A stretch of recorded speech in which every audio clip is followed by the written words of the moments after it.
你来了，等好久了吧？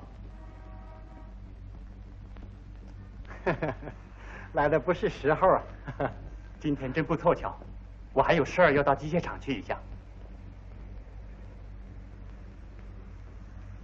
今天真对不起你了。过几天我去看你。对了，你顺便到商店告诉我妈，我今天晚上有事儿不回去了啊。这，我怎么好去呢？哪有什么，你也不是没见过我妈。可是，你还害羞？走吧。哎，就来。桂玉，你们农场不打算做苹果酱吗？苹果酱？对，设备我帮着解决。现在顾不上了，今年连好苹果都推销不出去，班长正为这个到处跑呢。哦，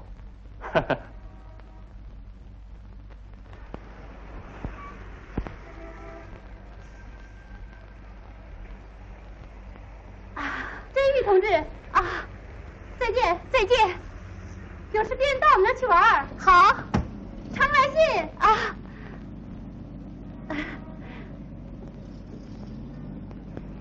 哎呀，那不是真玉吗？哎呀，班长大叔啊，你好。学习结束了？结束了。那一定是最优等生了。哎呀，哪儿啊？啊，错不了，还是我们真玉呀。这个时期，我们加工组的工作怎么样啊？啊，还可以。那您一定抓的很有成绩了。嗯，啊，比你去学习的时候还算有一些起色吧。您辛苦了。辛苦什么？咱们回去谈吧。好，我正忙着推销订合同，一天到处奔跑啊。苹果结的又多又好，又是个大丰收年呢。是吗？来，把皮箱放车上。不用了。放上吧。喂，这是什么东西啊？这么沉呢？嗯，都是书。哦，是书啊。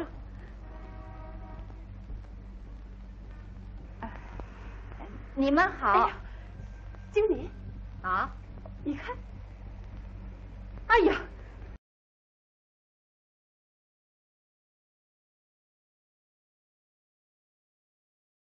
那孩子他经常晚上不回家，可今天还派个通讯员来。看您说的，你来一趟不容易啊。你应该谅解他。他最近的工作是挺忙的，就连我都快把他的模样忘了。经理同志，你好啊！哎，你好，班长同志。啊，你忙吧？啊，忙啊。啊，哦，桂玉也在这儿啊。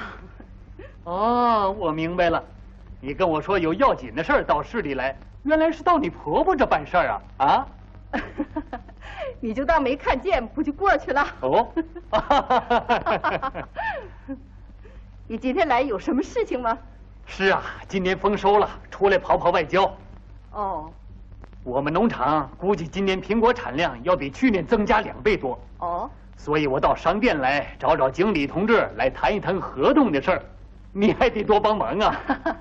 我们这儿也不管订合同啊。不管哪行呢？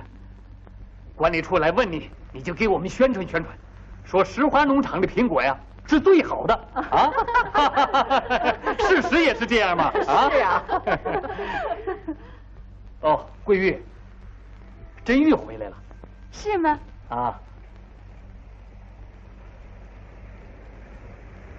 哎呀！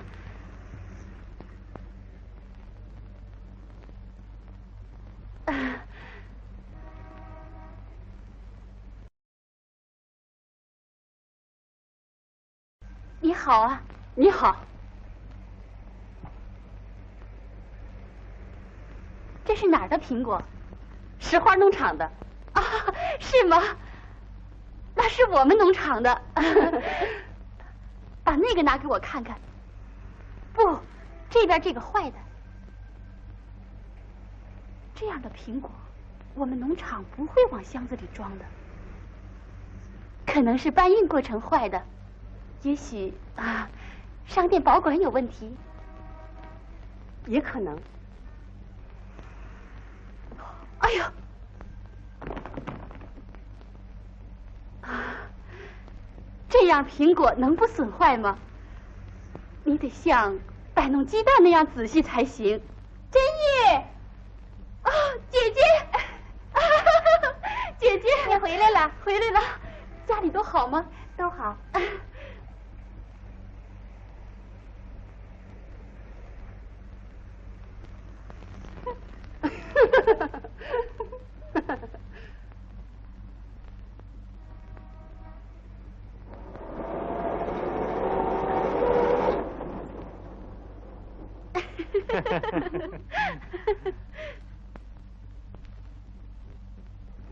今天我抢先了，抢到桃花里作业班长的前头去了。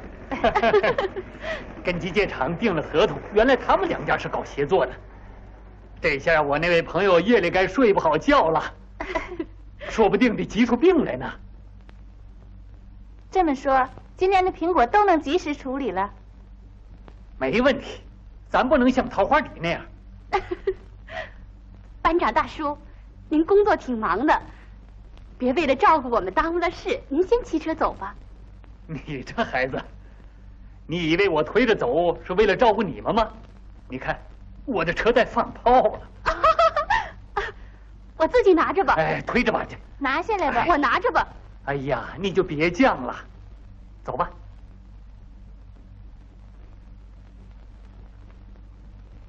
姐姐，你干什么去了？办点事儿。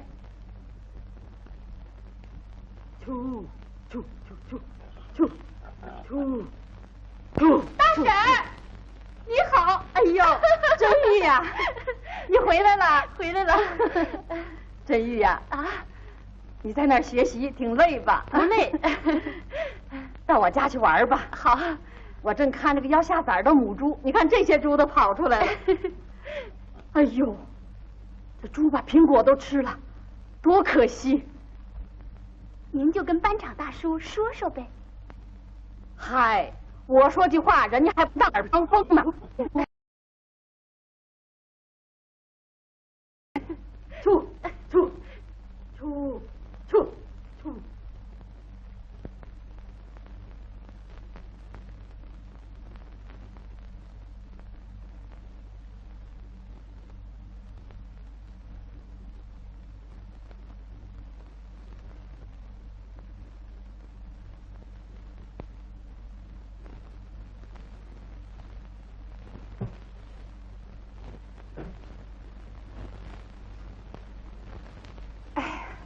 我以为是爷爷回来了。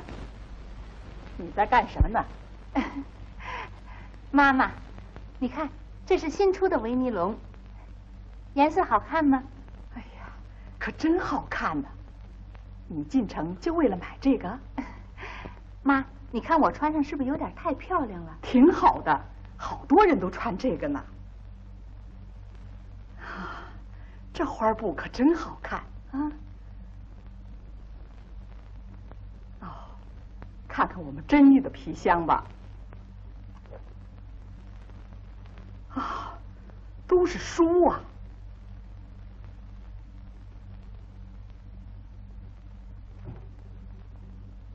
听说真玉回来了，他到哪儿去了？说是到他们加工组去看看。哦，他还给您带回了礼物呢。哦，真是好孩子。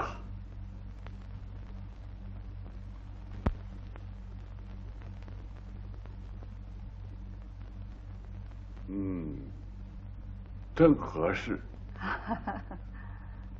北清地方果树栽培技术。真是！你好，你回来太好了，你一定是被优等生了。我衷心的祝贺你。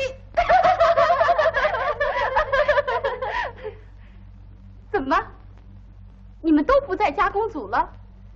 在，还算加工组的组员，在劳动手册和学习会名册上也还是那样写着。那今天你们是来支援？不光今天，好像永远要到处支援。今天钉木箱，明天去边框，后天运工具，大后天畜牧场，大后天修路。反正我们能干的活，不管什么活都得去干。这是怎么回事？咱们加工组现在没活干吗？为什么？酿酒吗？也没有缸，我们也不能一口气儿吹个缸啊。那你们没准备做苹果酱和果子露吗？哼，你没看见吗？你们就这样等着？等着也做了不少斗争。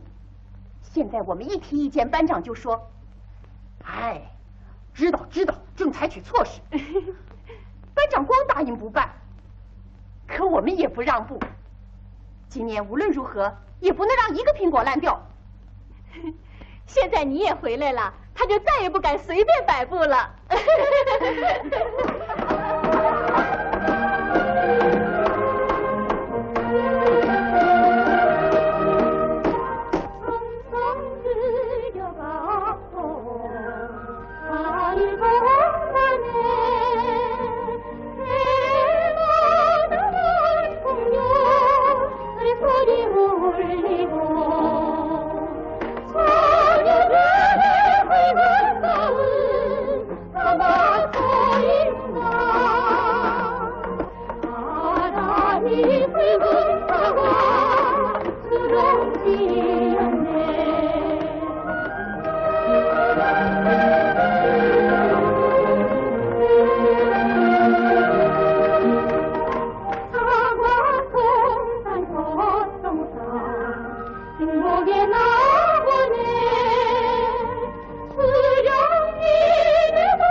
机手都不在这儿，民吉他们都去修储藏库了，是吗？你看，咱们果园已经取得了很大成绩，今年可以大量储藏，四季都有新鲜苹果了。哎呀，不过得把坏苹果，还有掉在地下的苹果全部进行加工。哎，可现在做不到。姑娘们，这是新事物。我们来完成，我们也没干过，像这活就没什么神秘的。我实习的那个果园，全都是妇女她们干的，可带劲儿了。那我们也试试。哎呀，这也是个好机会嘛，我们就练习练习。以后男同志不在的时候，我们也可以配药了。真的，你们看报上说的了，今后我们农村要实行化学化、机械化，现在就要做好准备。对。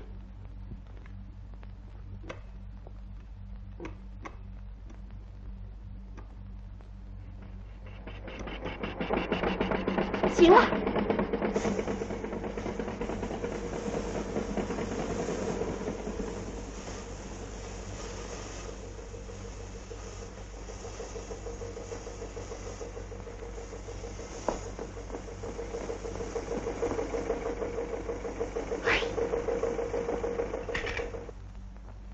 真是胡闹！怎么胡闹？快给发动！就你胡闹！你说话注意点。拖拉机能随便发动吗？真是的，你们倒有理了。明基同志，你好。啊，真玉，你回来了。我不跟你握手，你先给我发动着。苹果不赶快喷药，要出大事儿了。收获季节的生虫率是30%。30%？是啊。哦。所以，不能让熟了的苹果生虫子。苹果生了虫子就要烂，烂了就不能储藏，这你也知道。吸血来的。你呀。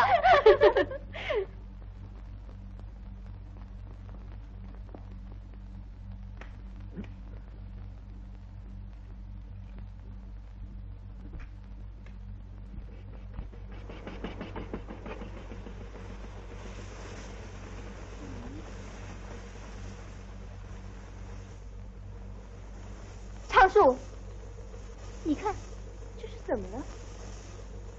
喷不出来了。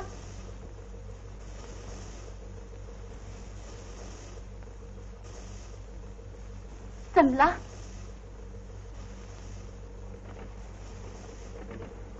这是怎么了？哎呀，这些孩子！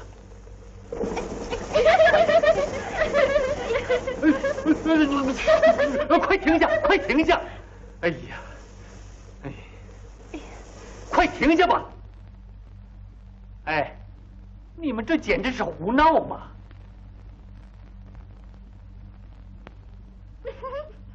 你们以为这是清水啊？啊？你们就是再不懂事，也不能拿着药水闹着玩嘛！哎，我临走不是安排你们去订箱子了吗？箱子早就订完了。嗯？箱子早就订完了。箱子早就订完了。哦，调皮姑娘干活还挺快呢啊！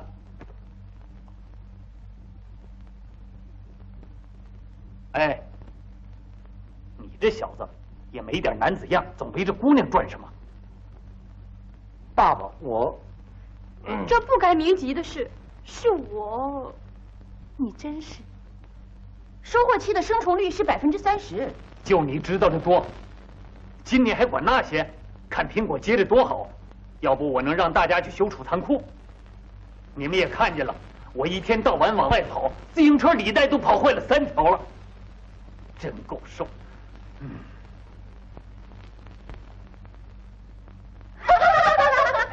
姑娘们，快去洗一洗，换换衣服吧。看你们弄的这个样子。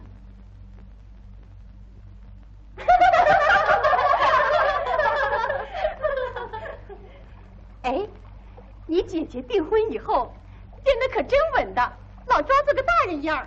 啊，订婚了？你还不知道？你去学习这个时期，是咱们班长大叔的介绍，跟城里加工厂的作业班长对上线了。等秋收后定个日子，他就要进城，成了工人的夫人啦。看你，我真奇怪，当初为了办好咱们的加工组，你姐姐干劲那么大，可一订婚呢，她就变了，越来越温柔了。我看要是你呀，有了爱人，也会变成个温柔的媳妇儿。哼，也许得装一装，可我绝不离开加工组。姑娘们，说些什么呀？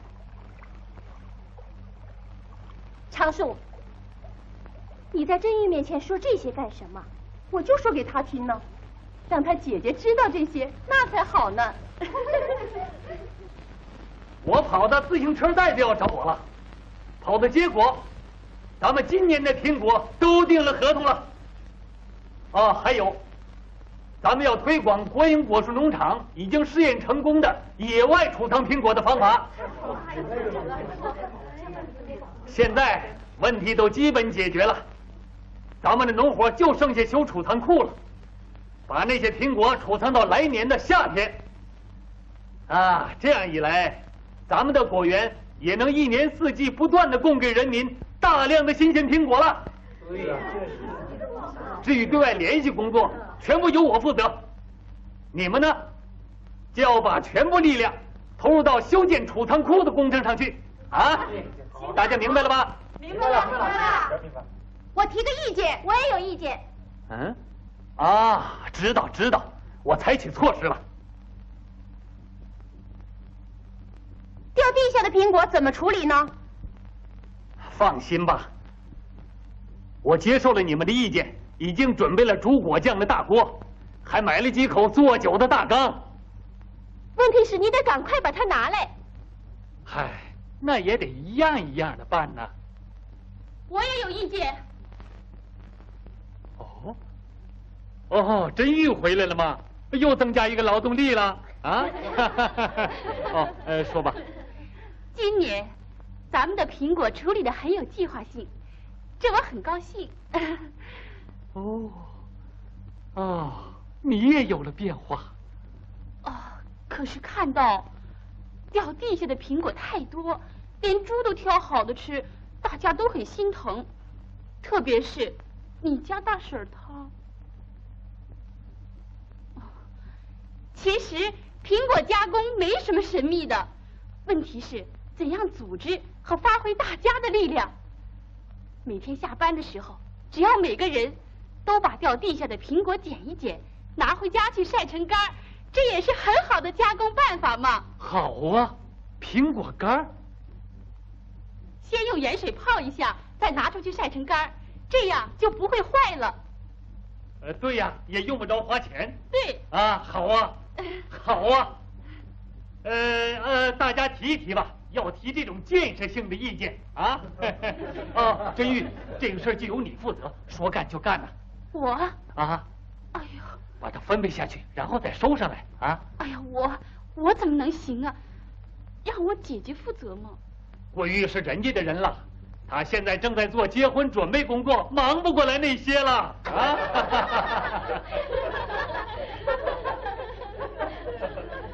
大家不要笑了，以后啊要绝对听从真玉的指挥，明白了吧？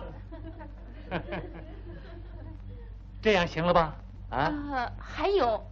怎么还有？您给组织一下，我得向大家讲讲学习来的东西呀。好啊。忙完了这些活再说吧。哎呀，你得马上组织。你也看见了，大家都忙得不得了。那让社会主义劳动青年同盟办一下吧。散会吧。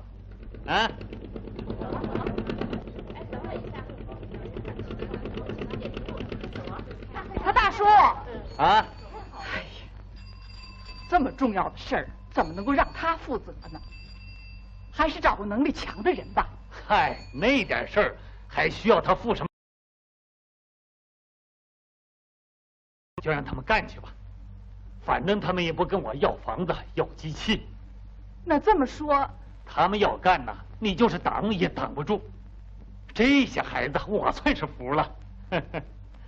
我就是让他们干，也没抱什么大希望，是他们闹得我实在是没办法。他们这种想法还是可贵的，这种爱护集体财产的思想，我们应当大力的提倡，积极的支持啊！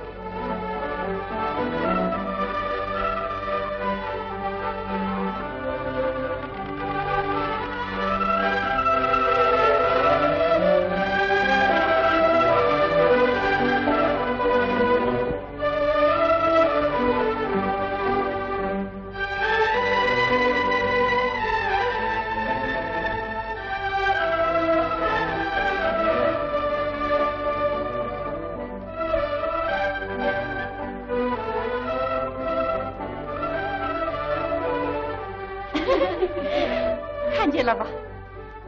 真玉，咱们3个人的声音合在一块儿，力量就大了。班长大叔够固执的了，可是今天还接受了意见。也不一定，他哪次也没反对过。你怎么能这么说呢？最近班长大叔总在外边奔跑，他可忙了。今天又到城里，忙了1天才回来。加工组的事，我们应该努力，有问题不能光抱怨大叔啊。可也是，对，不能再这样下去了。走吧。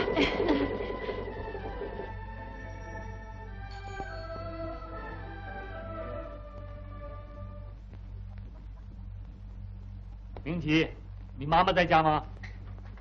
在。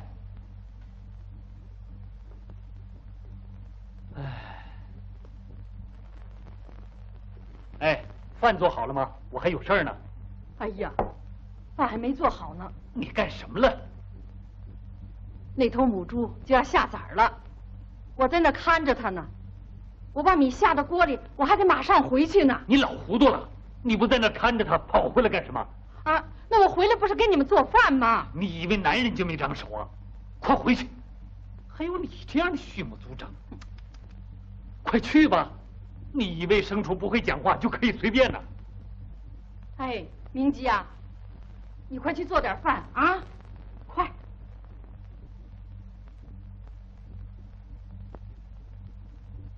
爸爸，你就不能去看看？嗯。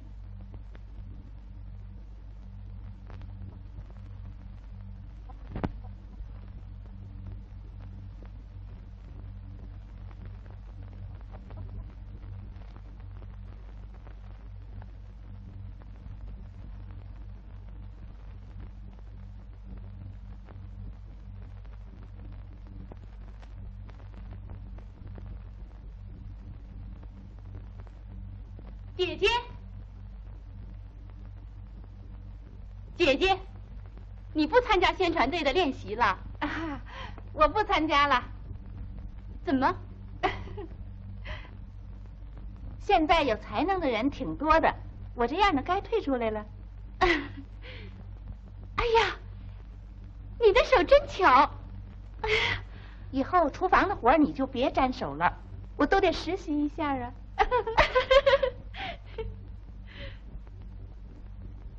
姐姐，听说你订婚了，真的吗？知道还问？要进城了，也是真的。没看见妈妈最近对我可严了，这个实习可不一般呐。真玉，给你，社劳卿委员长送来的。是吗？哎呦，爹回来了。啊，这什么呀？掉地下的苹果。哦。嘿，我们真玉从今天开始负责晒苹果干了。负责人的家里得带头干呐。赶快吃晚饭吧。吃完了饭，咱们全家动手切，咱们头一个把它晒出去。爷爷，谢谢你。孩子，谢什么呀？我们真玉今天的发言还不错呀。爷爷，我本来想，你去那么几天能学到什么技术啊？看来你倒是学了好思想啊。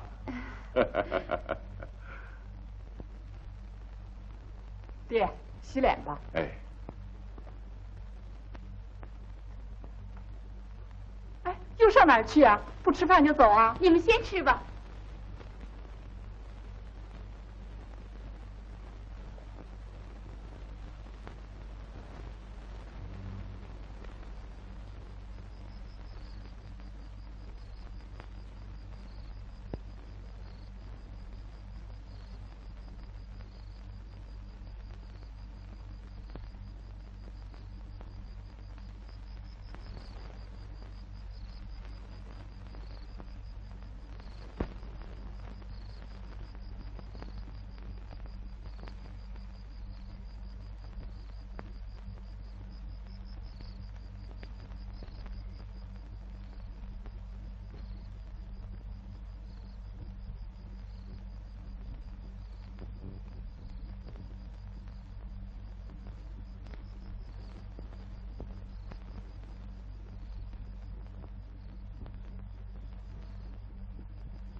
一大跳。刚当上官就有了官架子，连朋友都忘了。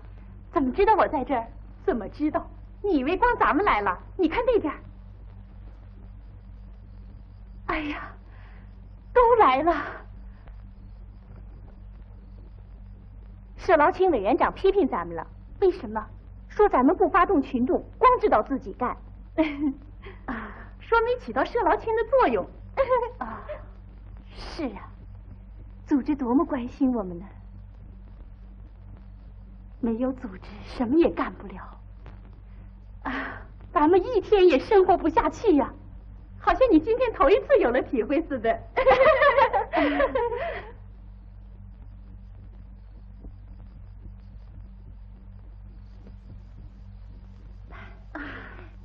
歇会儿再干吧。好。真玉，还记得吗？这些苹果树还是咱们栽的呢。记得，那棵是我栽的，这棵是你栽的，那边那棵是昌树栽的啊，那棵是我和你姐姐一块栽的。那时候我们才那么高，那时候总想什么时候能吃到苹果，可现在为苹果丰收操心，想起来真像做梦一样。是啊。这事过了整整10年了，还是敬爱领袖冒着雨亲自视察北清的时候，我们在这开始栽的这些树，是已经10年了。那次视察山坡地的果园以后，召开了党中央委员会、常务委员会扩大会议，明确地制定了要把全国的山都变成丰硕的果园的具体方案。就在敬爱领袖指出新的希望的第2天，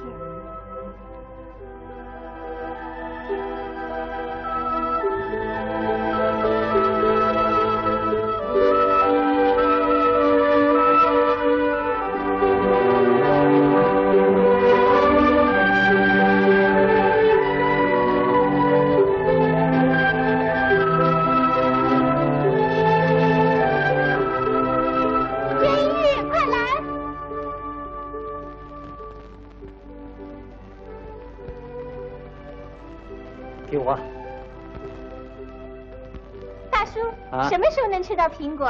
等7、8年就能吃到苹果了。哎呀，得7、8年啊！像西红柿当年结多好。来，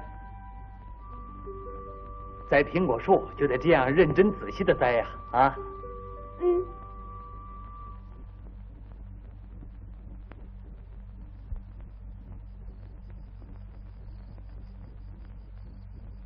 可是你看，苹果都结这么多了，可我们又干了些什么呢？是啊。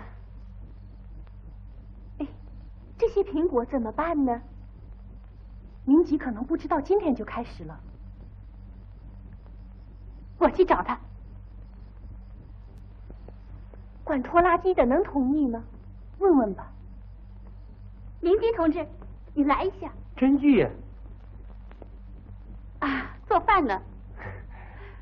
你把拖拉机挂上拖车，快开到果园去。干什么？运掉地下的苹果。管拖拉机的同志，他同意开吗？走。明吉，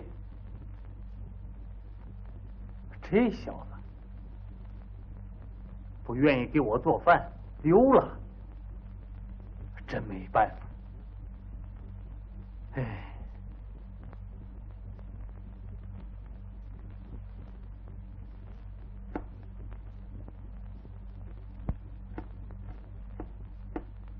桂玉，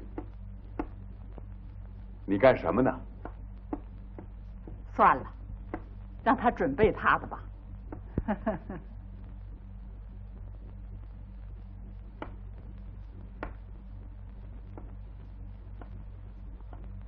真玉哪儿去了？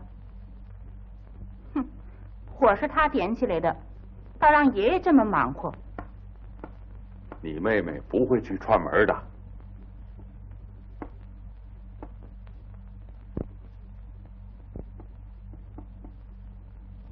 快点，快点！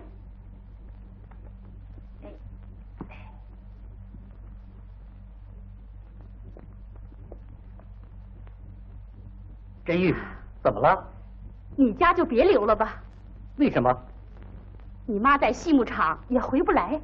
没问题，男人也能干这个嘛，照顾这个，照顾那个，最后还有几家企业的。明吉，深更半夜的也不问我一声，开拖拉机干什么去了？嗯，这是什么？你白天不是说要绝对听真玉的指挥吗？什么？这小子，今天晚上就得切出来，明儿一早就晒出去。当班长的家里应该带头嘛，你快接着吧。快给我！哎呀！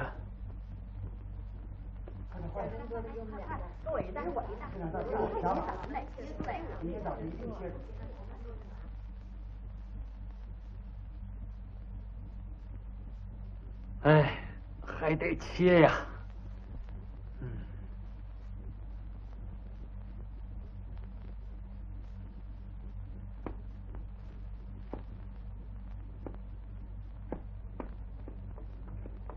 还有储藏库的消毒，用福尔马林和硫磺消毒的方法。第一种，40%的福尔马林加上40倍的水。哎呦，这些大家都知道，我说这些干什么？讲吧，继续讲吧。讲吧，讲吧。那我就快点讲了。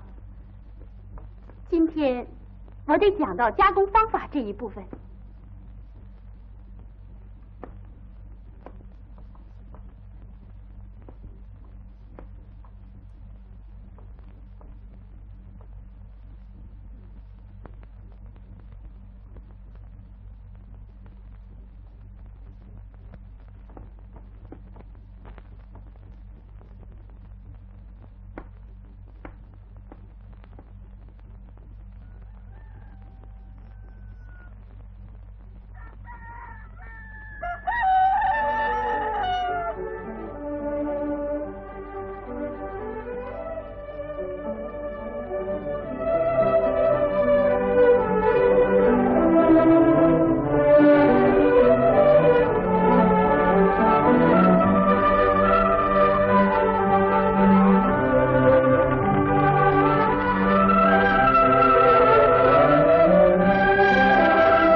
真玉呀！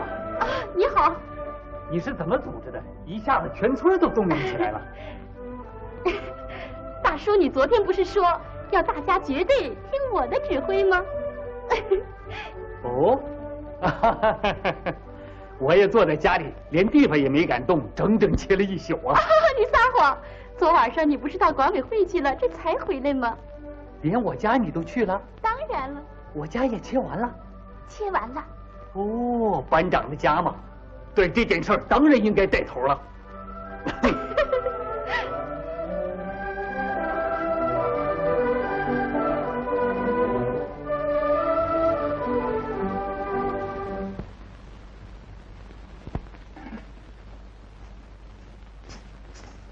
哎呀，怎么又坏了？哎，又放炮了。哼，整天的出去跑，那自行车扛你那么折腾了。可是跑多少路就能办多少事儿。你还是少出去跑点吧，应该好好管理管理咱们作业班的事情了。那班里有多少事情等着你安排啊？你怎么这么能啰嗦呀？用不着你操心，好好为你主打得了。你知道我们畜牧场的姑娘都说你什么？他们又议论我到处跑了。哼，他们说别的农场有个摩托委员长，咱们农场呢？哦，那就是说我是摩托班长了？哎呦，摩托班长还是自动化呢，说你是自行车班长。我才是个自行车班长。调皮姑娘，等着瞧吧，看哪个作业班分配的多。来，拿着。老倔头。拿着。往后啊，你听别人的意见也得往心里去，你别总这个耳朵听了，那个耳朵就冒了。行了，行啊。哎呦，又差一点放炮，真够受。他大叔，哎呀，又差点没堵着你，要上哪儿去啊？啊，进城去，催合同的事儿，还有联系点支援的劳力，早下手能来点整劳力呀。家里的劳力都安排好了，没问题了。修储藏库的劳力你是怎么安排的呢？啊，瞧我这记性啊，我都把这个事儿给忘了。我看你就把这个事儿给组织一下吧，啊。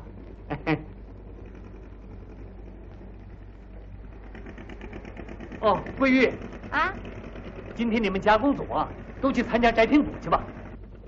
怎么？人手缺的要命啊！摘苹果的能手都在家里摆弄苹果干，哪行啊？我还得进城去办事儿，你在家组织一下，要提高效率。好吧。这下劳动力分配的问题基本解决了。托给你了啊。行啊。哎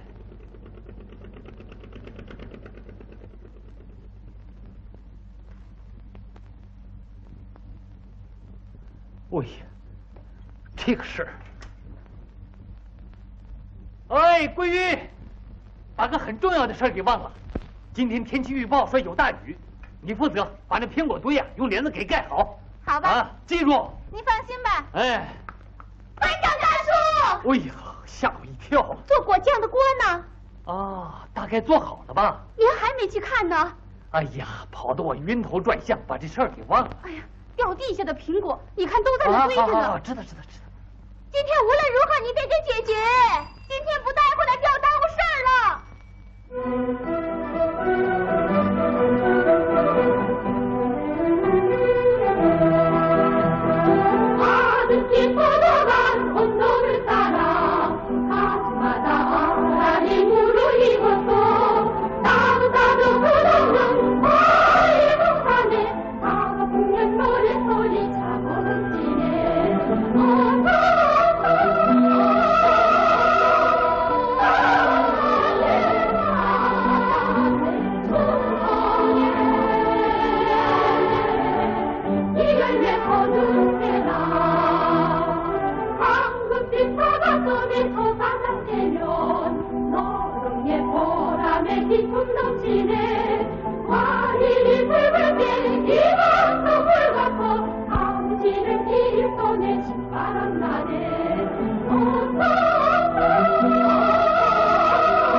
姐姐，掉地下的苹果堆那么多了，可我们有什么办法呢？你变了，是吗？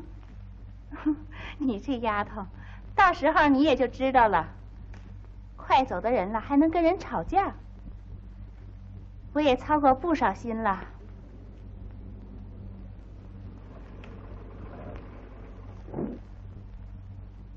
好，你好。哎呀，真玉，我婆婆来了。哦，真玉，快回去告诉妈妈。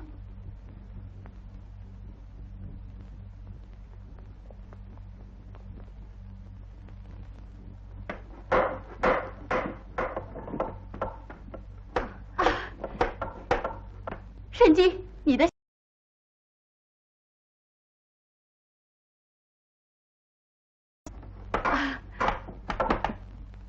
你好啊，你好。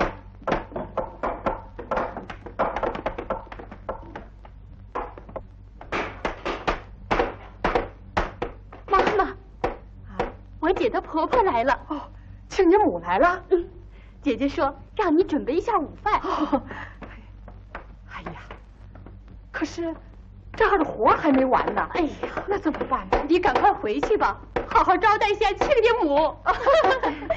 那你就受累了。嗯，给我拿条子来。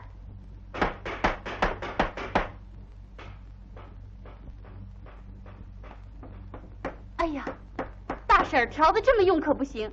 怎么？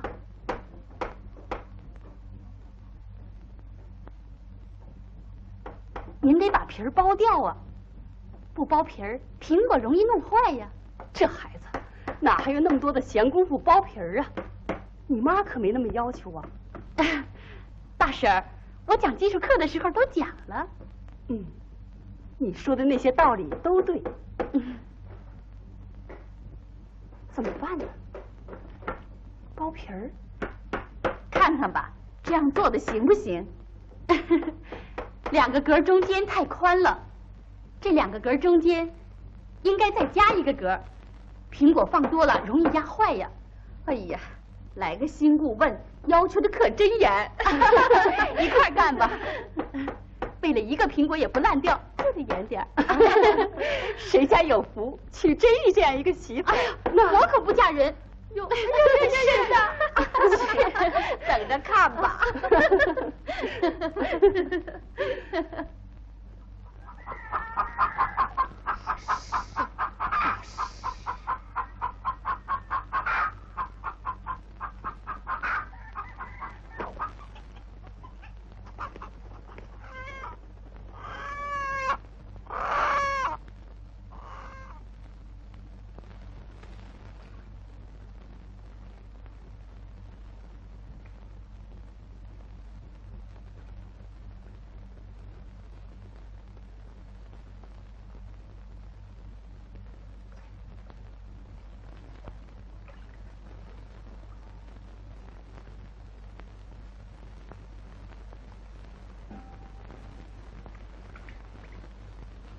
都准备好了。妈，你上哪儿去了？养鱼场。妈妈你。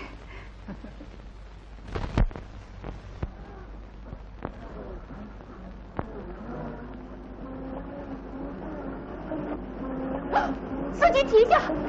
啊！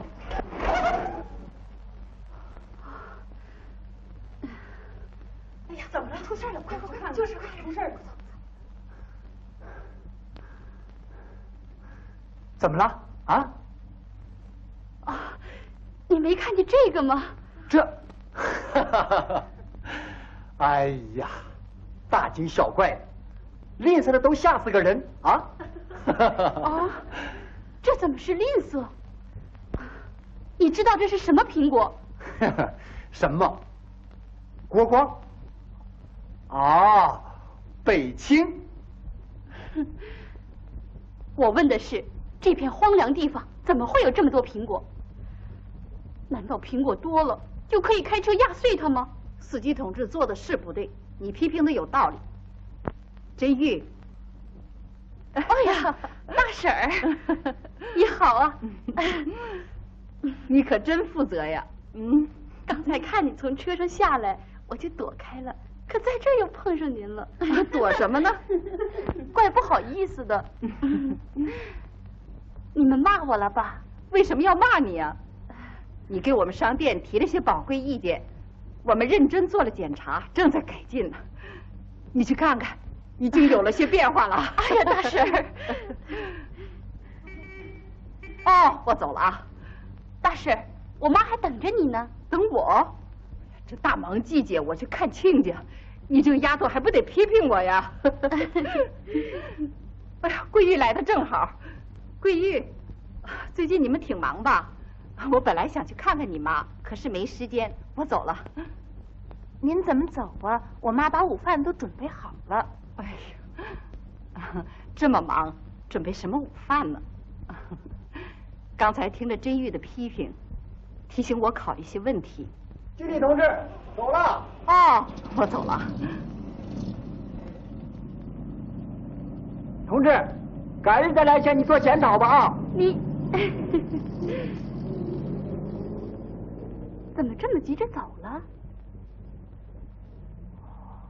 是我太过分了。你又说了些什么？没说什么。这么说，你那天去批评亲家母的商店了？嗯。哎呀，看这事儿闹的。那天就算你不知道，可今天呢？哼，你呀，你也太不懂事儿了。这大婶真怪，她有意见就直接提呗。她当时说的挺好的，可连饭都不吃就走。你还不快给我住嘴！真玉有什么错误？见了不对的就批评，100个正确。万一要是把亲家母惹翻了呢？要是这点小事他就计较，我们这边还不干了呢。不管怎么说，人家是个经理，还能没有度量？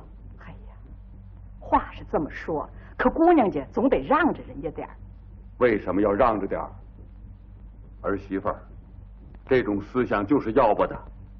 你这都是封建思想，封建的。妈妈，姐姐订婚，你怎么也变了呢？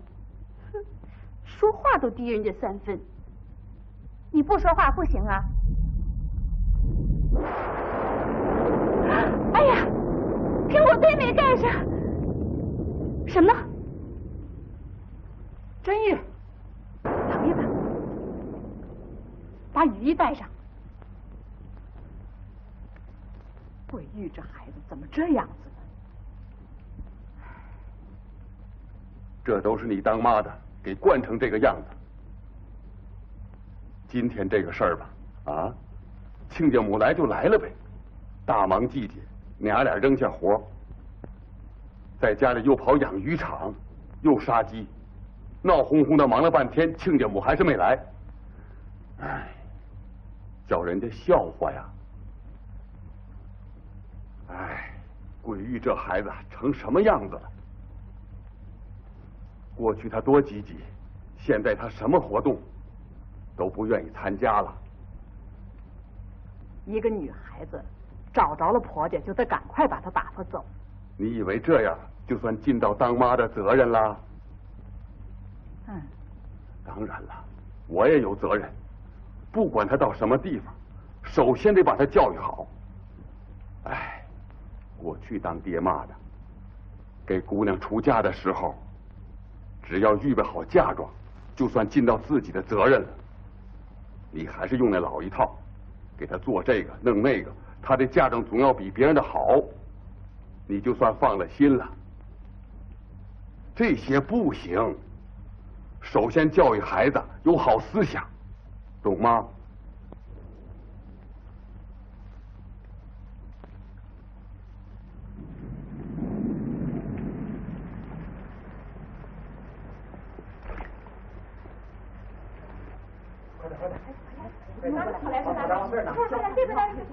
对不起，是我。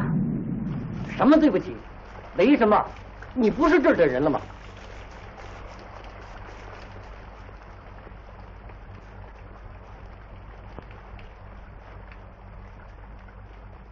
怎么了？我跑了有什么用？是人家的人了。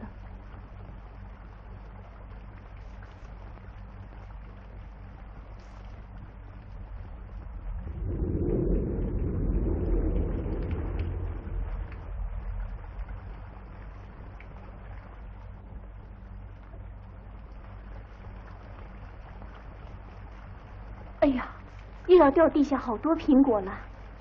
那只有我爸爸会高兴。怎么？坏苹果多，酒也就出得多呀。那我先走了啊。哎。有什么可高兴的？你要是心疼苹果，别光在这儿喊，快去把做果酱的锅给弄来。可不。姑娘们，对不起，灵吉同志，对不起呀。怎么了？你不应该这种态度吗？哎呦，怎么了？你对别人那么严格，可对你自己的姐姐呢却那么迁就。你看，做错了事儿，就说对不起，就完了。你得斗争，知道群众有什么议论吗？说桂玉眼里只有加工厂他那个爱人，没别的了。你干嘛不当他面讲，背后又议论这么多？怎么？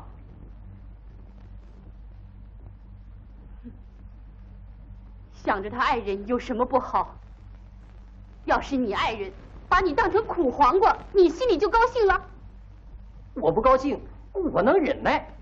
可是，他要是像你姐姐那样，对集体的事业一点不关心，对不起，我就不能饶了他。你别理他，他怎么不跟他爸爸做斗争呢？什么？哎。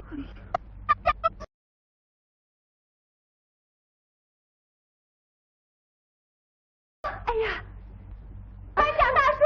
啊，班长大叔，你回来啦！回来了。辛苦了。哎呀，急急忙忙的赶到了家，雨又停了。听说你们把那些苹果堆都用帘子给盖好了。是啊。啊，还是受到请起作用了啊。做果酱的锅呢？你去看了吗？一定做好了吧？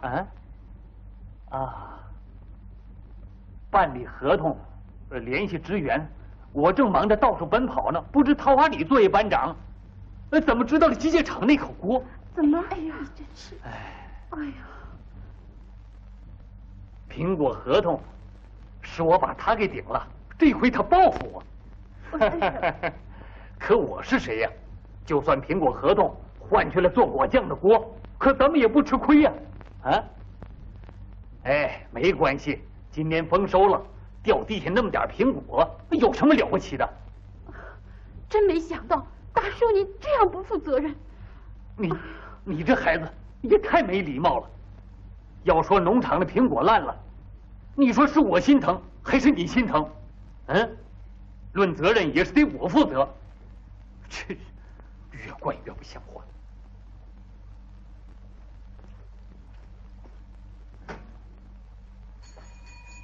民吉同志，这是怎么回事啊？什么？真没想到，你爸爸这样的不理解我们。他跑倒是跑了，就是。你不应该这种态度。怎么？你对别人要求那么严格，可对自己的爸爸就这样迁就。常叔，你得跟他斗争啊！这姑娘们，别这样。大叔工作太忙了。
姐姐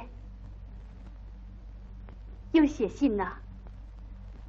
事儿不管是谁惹的，检讨还得我来做。嗯。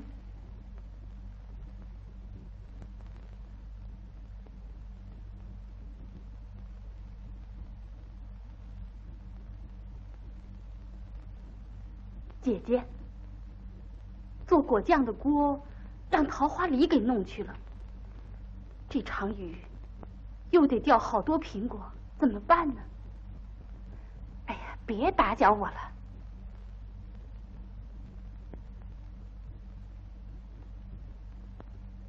姐姐，干什么？算了，我知道跟你商量也没用。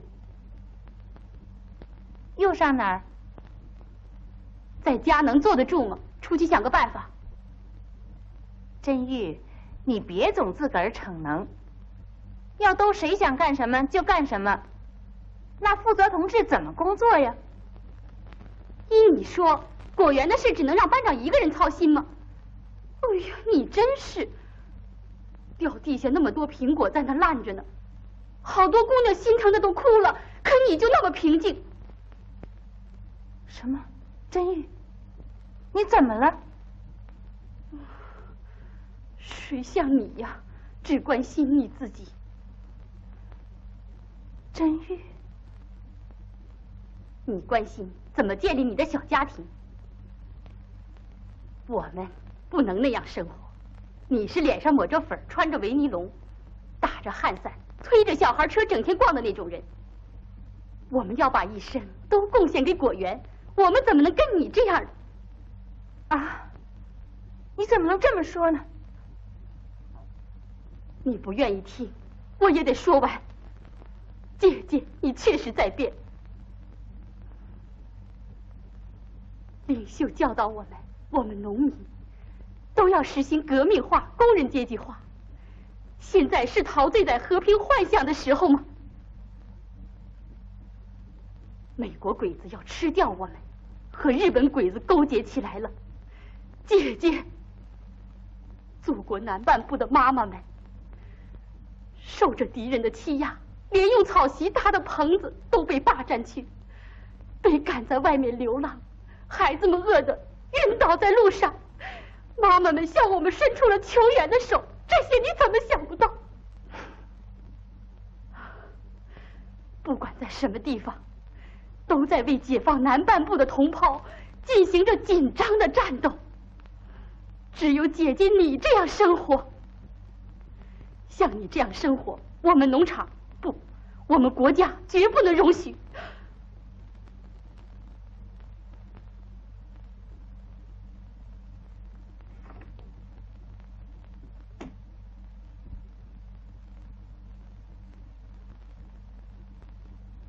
桂玉啊，你怎么了？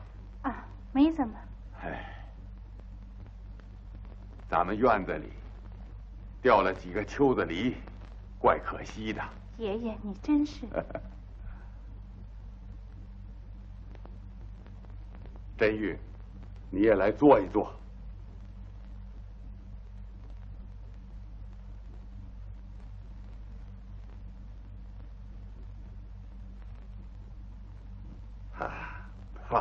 这梨还是不好吃啊！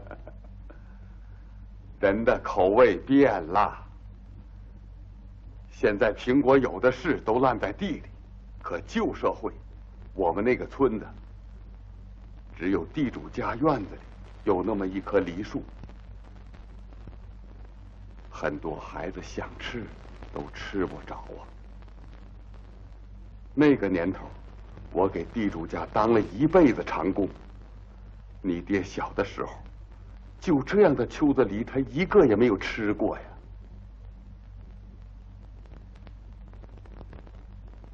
就是这样的梨，狗地主，害得咱们家破人亡啊！你们有一个叔叔，他捡了一个从地主家梨树上掉下来的梨，那个残忍成性的地主儿子看见了，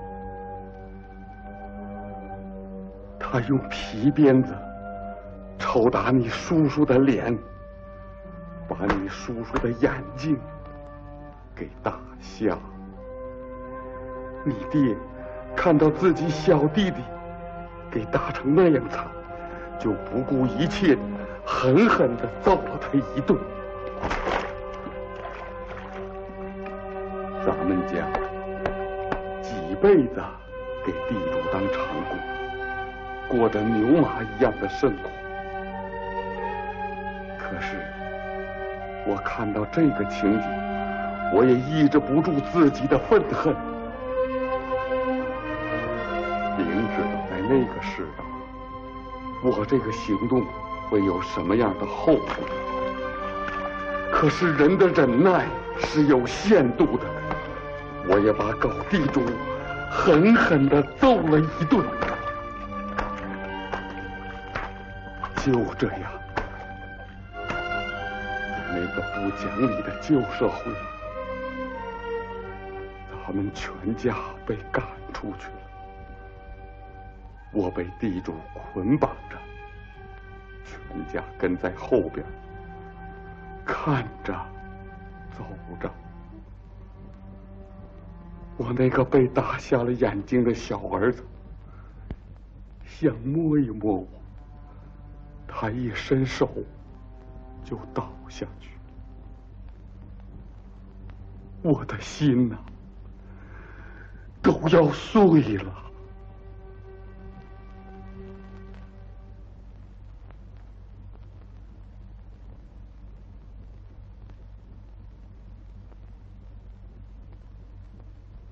老奶奶拉着被地主家打瞎了眼睛的小孙子，怀着悲愤的心情离开了家乡，可在那万恶的旧社会，往哪里投奔？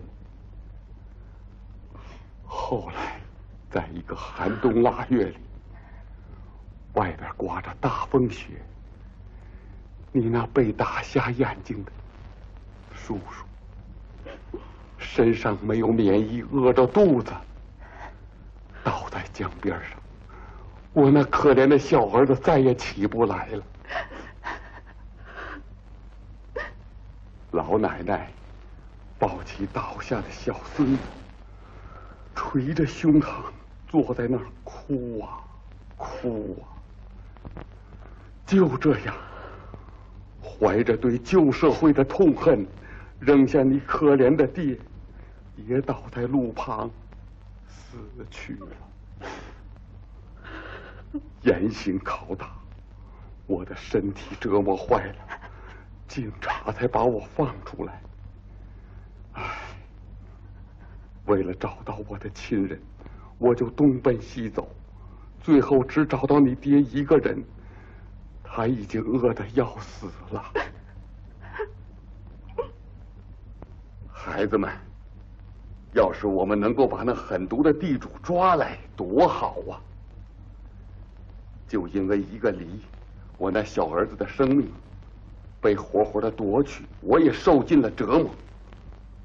我的老母亲和我那可怜的小儿子都埋葬在外乡，我们不能忘记这笔血债。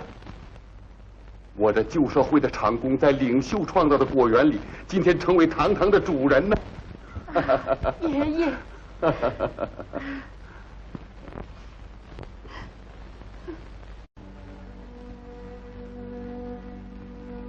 敬爱的领袖，为了让人民过上美好的生活，为了把我们的国家变成一个富饶的果园，进行了斗争。我们要深刻的体会敬爱的领袖火热般的心情啊！我们应该努力办好我们的农场，一个苹果也不能够糟蹋。我们要让在旧社会受欺压、受苦难的人们吃得好，生活得好，这样才能让领袖放心呐。什么对不起？没什么，你不是这儿的人了吗？姐姐，你是抹着粉，穿着维尼龙，打着汗伞，推着小孩车整天逛的那种人。我们要把一生都贡献给果园，我们怎么能跟你这样的？像你这样的生活，我们农场不，我们国家绝不能容许。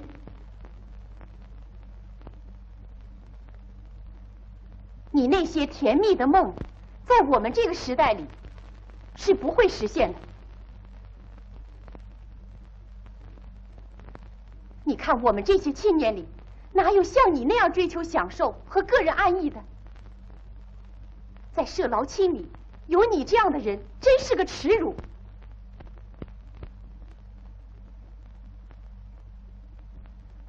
桂玉同志，你谈谈吧。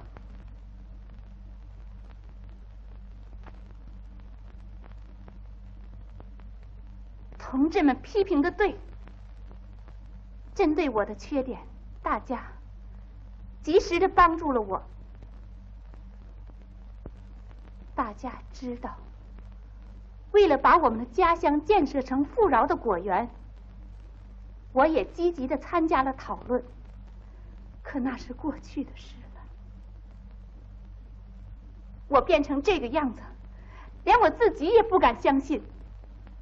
同志们对掉地下一个苹果都感到那样的心疼，我呢，不仅没有心疼，就连这么好的果园，我都不把它放在心里了。我总想我是要离开这儿的人了。我们生活一天天富裕起来，我就忘了老一辈受过的苦。我是个受苦的长工的女儿，可我忘了我父亲年轻时候的悲惨经历。他因为一个烂梨受到过毒打折磨，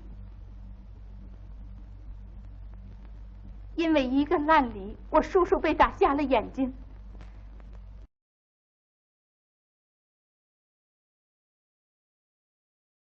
们领着他瞎眼睛的孙子，在寒冬的风雪里，都冻死在江边上的这血泪的家事，是几天几夜也说不完的。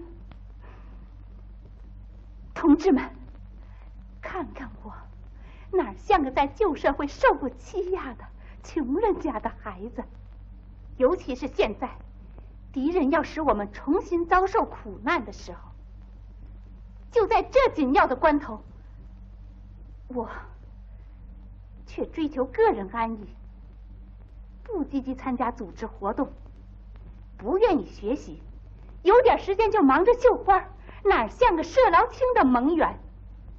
看我变成现在这个样子，同志们感到惊讶，这些批评是很对的。我是个受苦的长工的女儿，因为受旧思想的影响，一时离开了阶级立场。想到这些，我也不能饶恕我自己。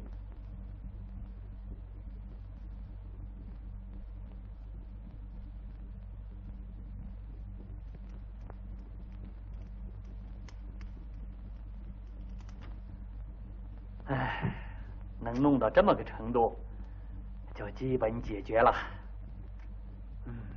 爸爸总对自己满足，你了解情况吧？你这小子啊，好像你替我为做果酱锅的事儿受姑娘们的气了啊！哎，明吉呀，男人嘛，别跟姑娘们一般见识。这个耳朵听了，那个耳朵冒了，也就算了。爸爸，大家的意见你这个耳朵听了，那个耳朵冒了，可让我那些伙伴多着急呀！我也挺上火的。知道，做果酱的锅算什么呀？苹果合同我们跟机械厂落实了，我咔嚓一下刚把图章盖上，桃花里作业班长就到了。呵，我看他那个发愁的样子，说这些都不脸红。桃花里的苹果是谁家的？是美国鬼子的吗？这是什么话？你为什么看不到那么多掉地下的苹果？爸爸，你是个官僚主义者。嗯？说我是官僚主义者？呵呵，当然了，你总是想着法儿的不接受意见，可表面上还说好听的，我都为你害羞。给我住嘴！负责人嘛，也可能犯下官僚主义。哼！可我还是爱护我们作业班里的人，这是我的骄傲。我不分昼夜的往外跑，也不单单是为了我和你的利益，是为了让大家多分到几个钱。得了吧，你说你关心自己的人，青年人冒着大雨点苹果，你关心了吗？嗯，你看看外边，大家正在想办法试验做果子酱，可是你当班长的却不关心，也不帮着他们想些办法。这深更半夜的来跟我吵嘴，你怎么不去啊？我能跟他们一起干吗？我不能，因为我没脸去见人。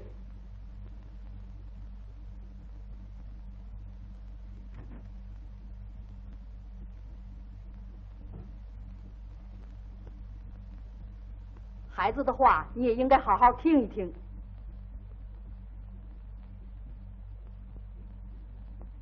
这些孩子为了不糟蹋一个苹果，操了不少的心，你怎么就不体谅他们呢？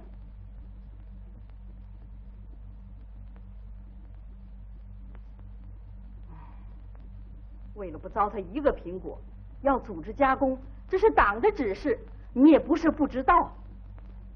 你往后少往外跑点吧，要好好学习学习。从前我做的不对的时候，你还能用领袖的教导和党的政策教育启发我。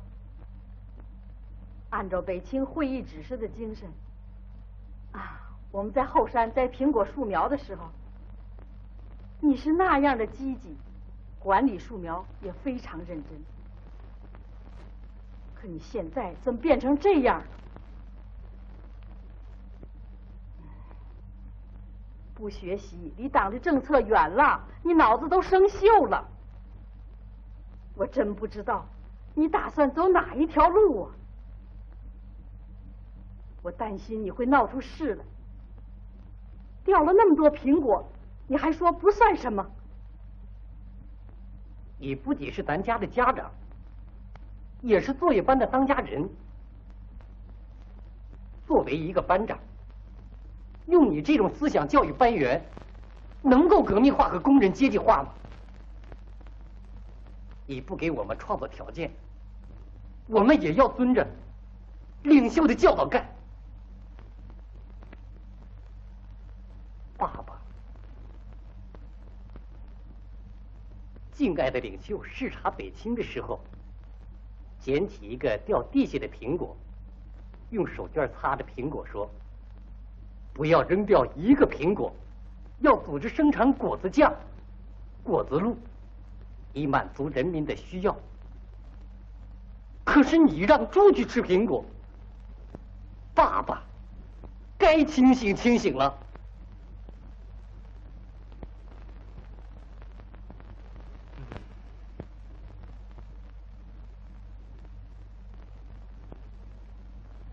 哦，给我。哎，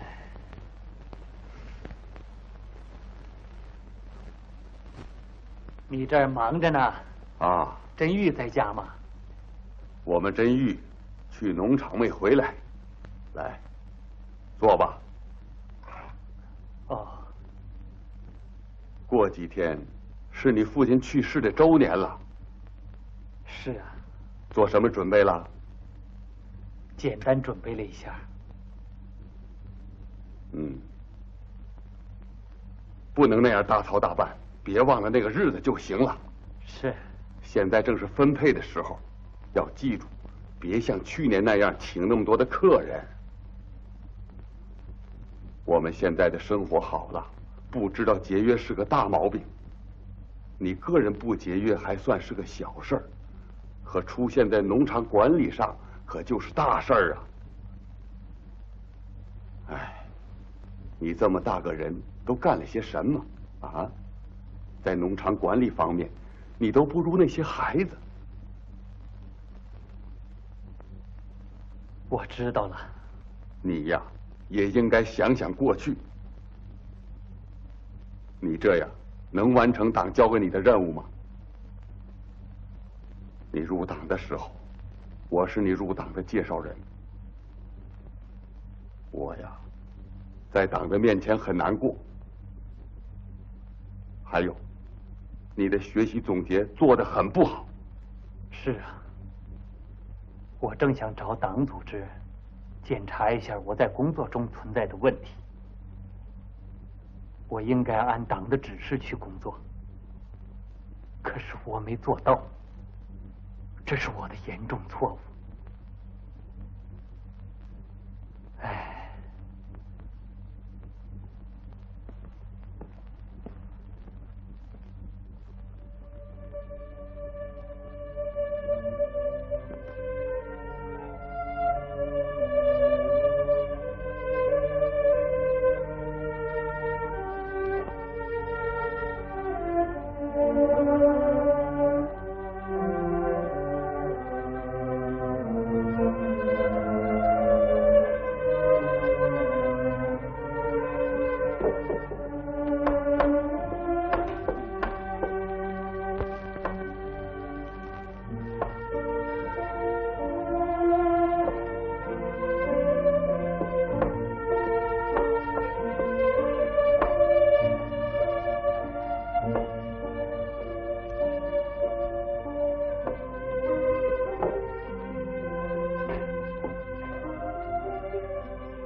等一等，糖不能一下都放进去啊，要分几次往里放。哎呀，这还挺麻烦的呢。哎呦，哦，果酱做的怎么样了？还顺利吗？还好。哦，班长大叔，您尝尝吧。啊，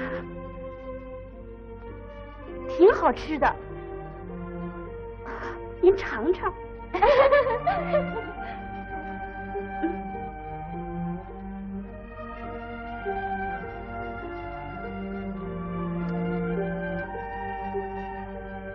哎呀，这么好吃啊！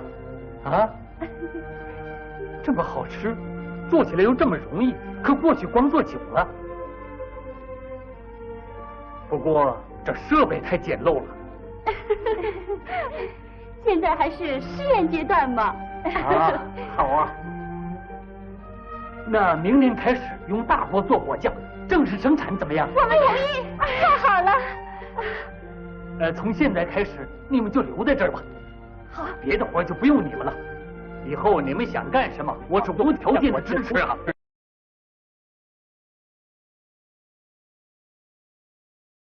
已经过去了，以后就别提它了啊。不，那我们可不能忘。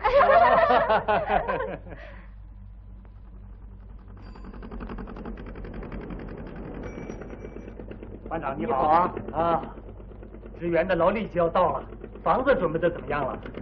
都准备好了啊，尽量准备的好一些。再去检查检查。好，知道了，走吧，走。他大叔啊，出事儿了。大清早晨的，出什么事儿了？苹果酱煮糊了，都成了苦胆汁了。什么？那些孩子能做得了什么？哎，那些掉地下的苹果还不可惜，可是听说一大桶糖都糟蹋了。掉地下的就不是苹果了？哦，是啊。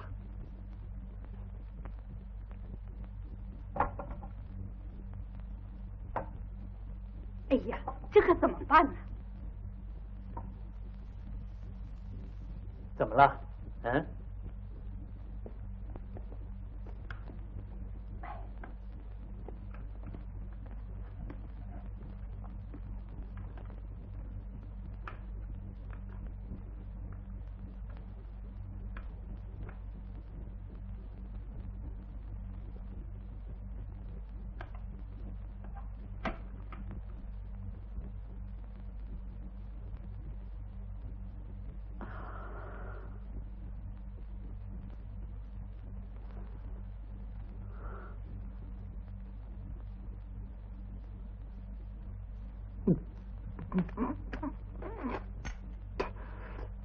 哎，这可太苦了。你们哭什么？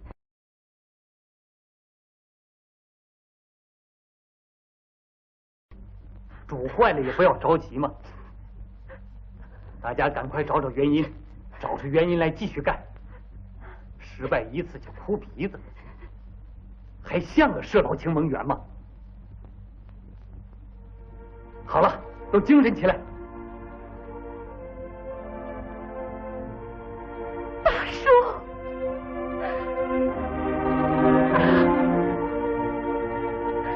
放心吧，我不是以前的班长了，这方面你就放心，以后大胆的干吧。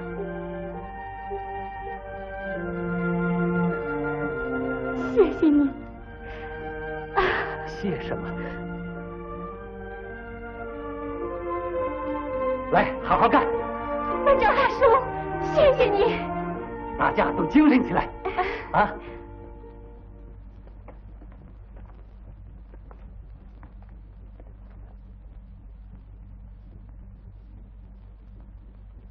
别着急，马上就好。嗯。再等一下。真义，姐姐，从哪儿拿来的？从技师家拿来的。哎呀，你看一本。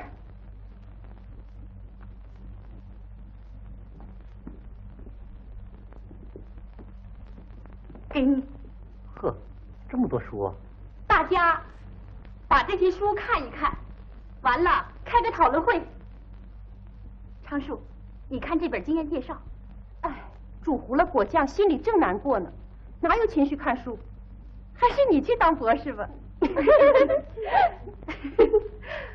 不，我们得好好学习。我们还没长好翅膀，就想要飞，那还能不摔下来？我们要正确的执行领袖的指示，要做好工作，就得学习科学知识。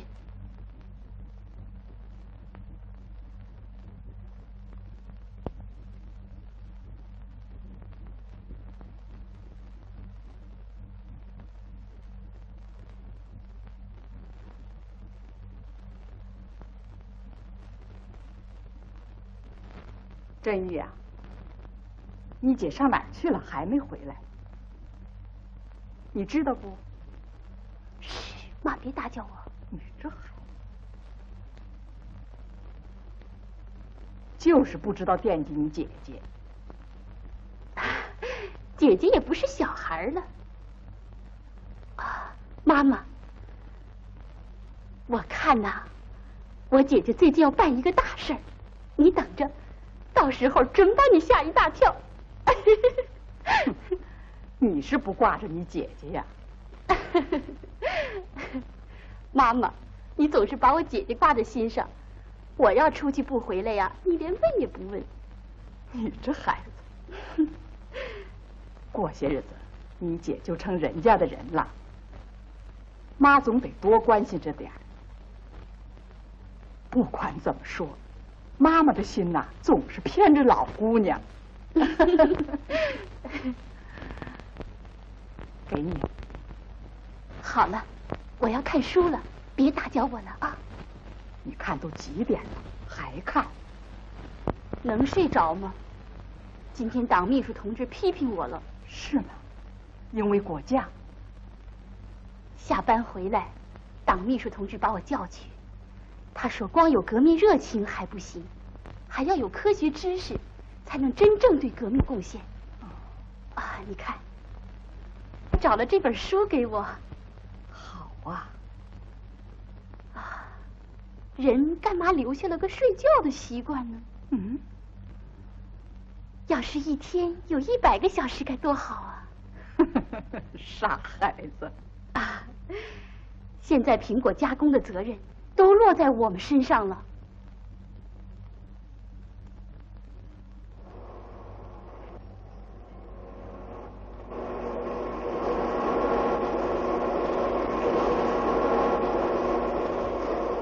你好，你好。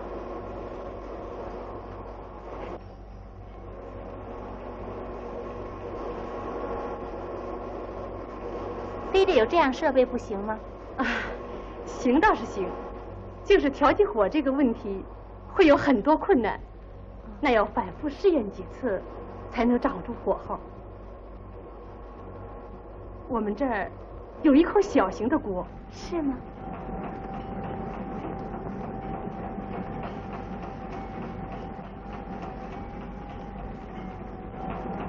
哎，官职，官职。哦，桂玉，你来了。有点事儿找你。好。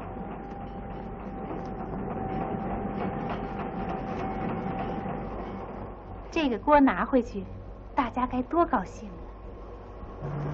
啊！这怪我，我早就应该帮你解决。这个事儿怎么能怪你呢？该走了。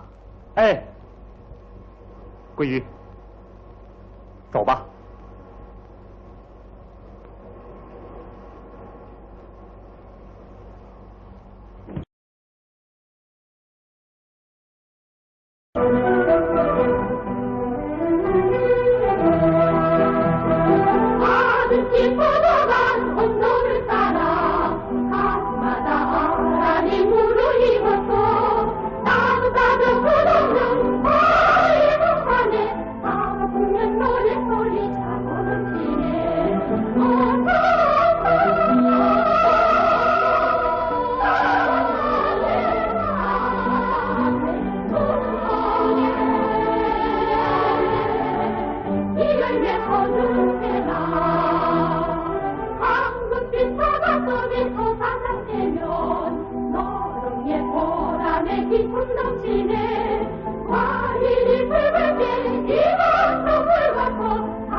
孩子们，你们要记住，摆弄苹果呀，一定要仔细。要像摆弄鸡蛋那样才行啊！你们在这儿劳动，可以可劲儿的吃，到果园来了，哪能不吃就回去呢？啊，可劲儿的吃啊！你们也吃不了多少。你们要吃好的，不要吃坏的。这是北青。班长大叔。啊，组长同志，你来负责。成功了，可好吃了。哦。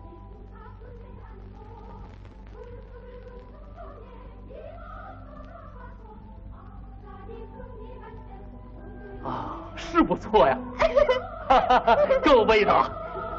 哎呀，这还没有商标啊。哦，标上石花农场出品，要贴个大一点的。班长大叔，咱们走吧。啊，走。哎呀，班长来了，快快快！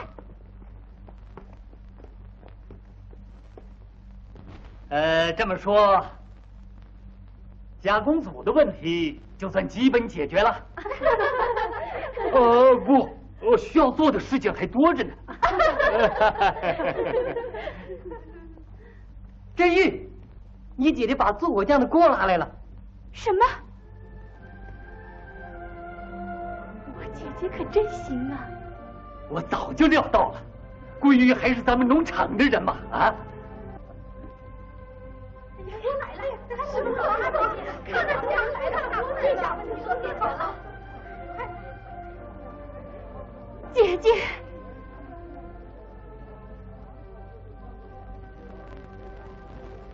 姐姐，振玉，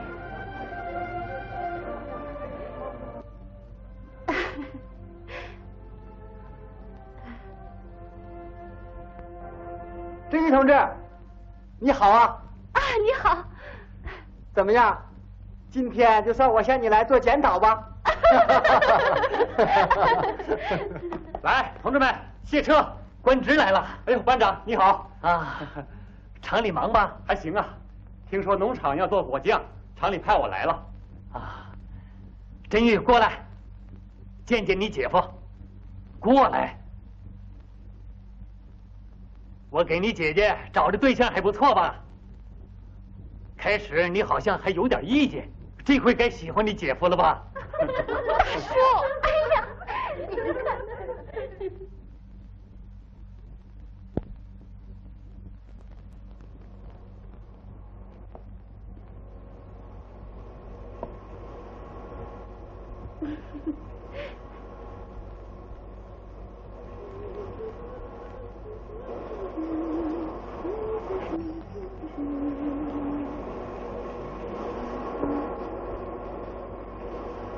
那边都好了吗？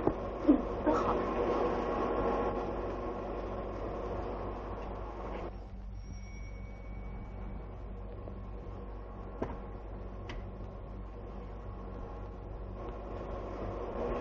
真玉啊，真玉，你到桃花里去一下吧。干什么？桃花里作业班长要我们派个人去介绍一下我们作业班里的经验。哦，你去吧，要沉着一点，好好的介绍。哎呀，大叔，我怎么能去介绍？你就去吧，快点。我可不去。哎呀，他大叔，你去吧，去吧。他还是个孩子呢，能讲出个什么来呀？哎，妈妈，你怎么能这么说呢？妈，你知道真玉做了多大的事儿啊？那你们可别太宠着他呀。好，我去，不就是介绍实际情况吗？当然了，那你就从我这保守主义班长开始讲吧。这个材料可丰富了啊！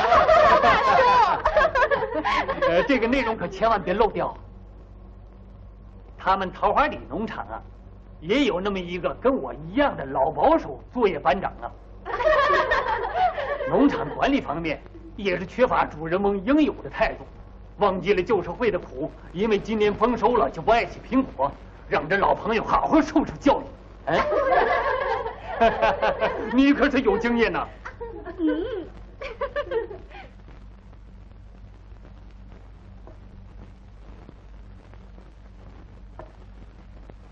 那我就走了。啊，真玉，把这个带着，你先拿食物做介绍吧。还是我姐姐想的周到啊。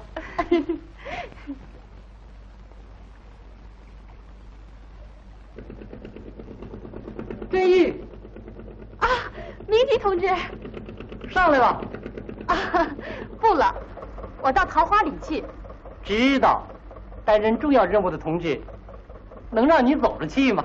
哎呀，非常遗憾，我不是开小轿车的司机。哎呦，这没办法，我是进城去的，可以捎你一段路。来，上来吧。好。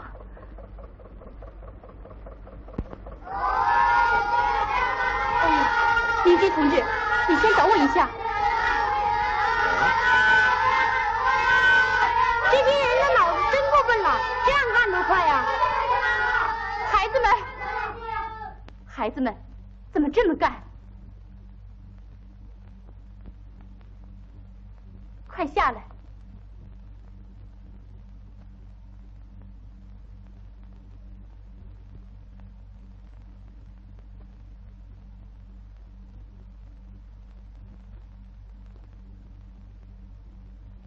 你们都几岁了？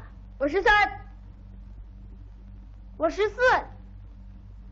这么说，你们的年龄比果树年龄大一点儿，是吗？孩子们，你们生下来那个时候，这些地方还没有一棵苹果树啊。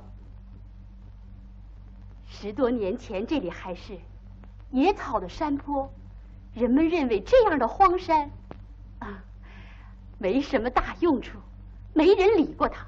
可敬爱领袖，为了让我们家乡的人们一年四季都能吃到最新鲜的苹果，让我们在这里办果园，栽上了这一片苹果树啊！敬爱的领袖，视察北京之后，展望着祖国的明天，明确指示我们，要有效地利用全国各地的山地，要在这3000里锦绣江山建造30万到40万丁部各种水果的果园。伟大领袖为了让我们大家能够一年四季吃到苹果，非常关怀我们的果园。苹果丰收，他多高兴啊！可你看，这些宝贵的苹果给弄成什么样了？伟大的领袖不仅想到让你们吃到苹果，还想到让你们能吃到最好的苹果。可这些苹果给弄成这样了，怎么办呢？这些苹果要供应你们现在吃，还要保存到明年，现在就坏成这样了，还能保存到明年吗？我们做错了。我们的爸爸妈妈小时候连苹果都没见到过呀。我和你们能够吃到足够的苹果，因为是新时代的主人。如果有人看到苹果烂了不心疼，甚至去损坏苹果，他就是没有主人翁的态度。我亲身体会到，能正确对待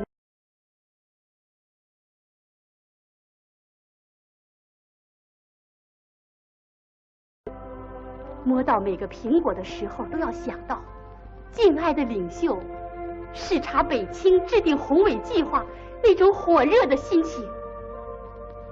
不仅是我们弟弟妹妹们，甚至我们的后代，世世代代都要牢记敬爱领袖伟大的教导，让我们的江山永远永远丰硕富饶，百花灿烂。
咱们的农活就剩下修储藏库了，把那些苹果储藏到来年的夏天。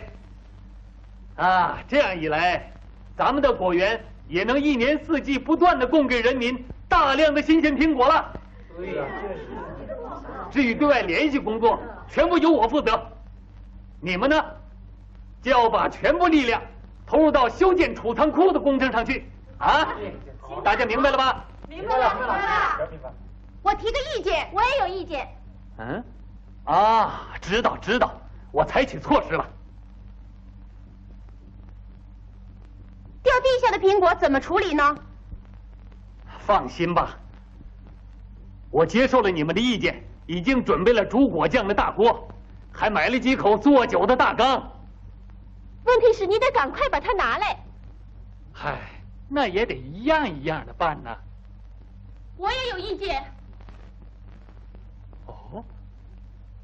真玉回来了吗？又增加一个劳动力了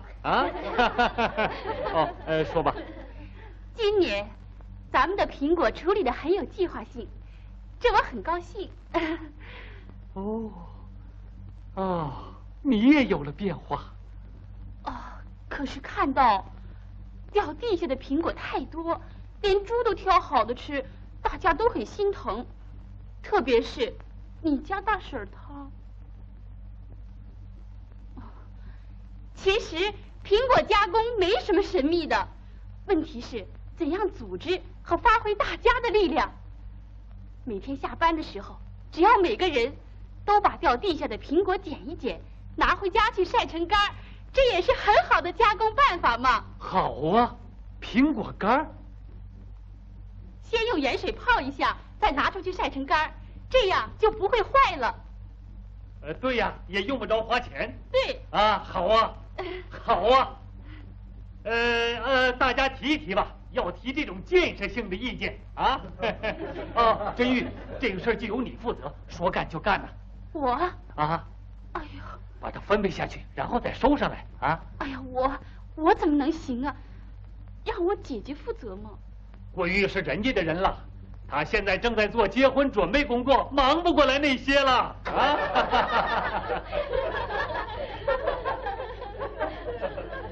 大家不要笑了，以后啊要绝对听从真玉的指挥，明白了吧？这样行了吧？啊？还有。怎么还有？您给组织一下，我得向大家讲讲学习来的东西呀。啊，好啊。忙完了这些活再说吧。哎呀，你得马上组织。你也看见了，大家都忙得不得了。那让社会主义劳动青年同盟办一下吧。啊。散会吧。啊。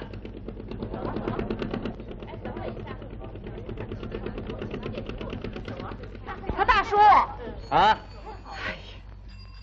这么重要的事儿，怎么能够让他负责呢？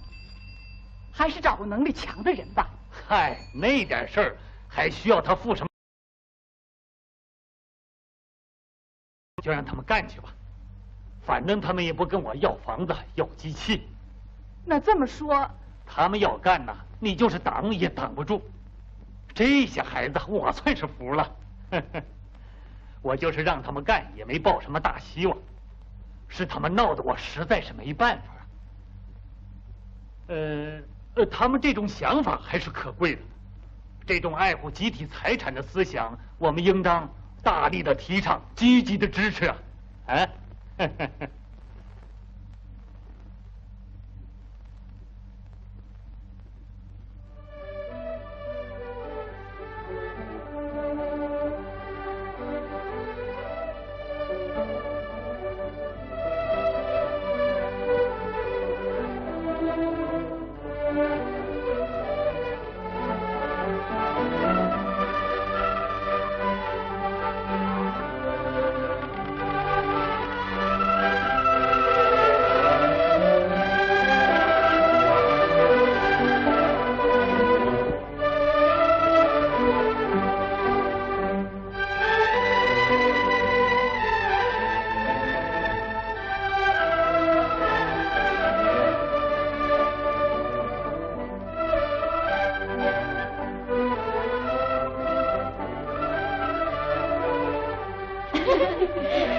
看见了吧，真玉，咱们3个人的声音合在一块儿，力量就大了。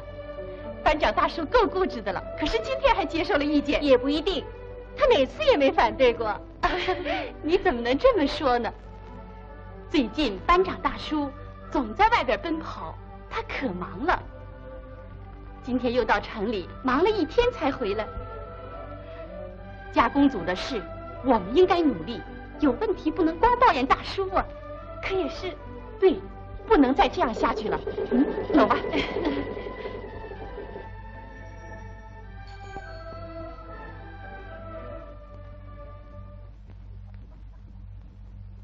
明奇，你妈妈在家吗？在。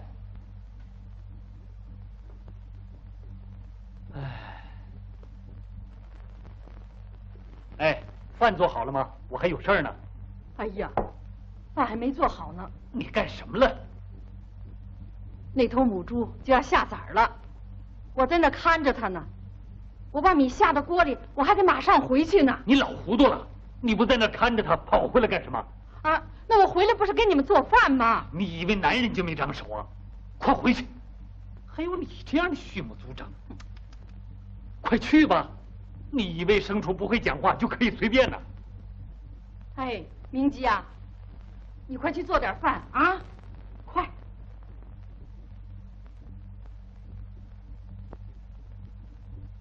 爸爸，你就不能去看看？嗯。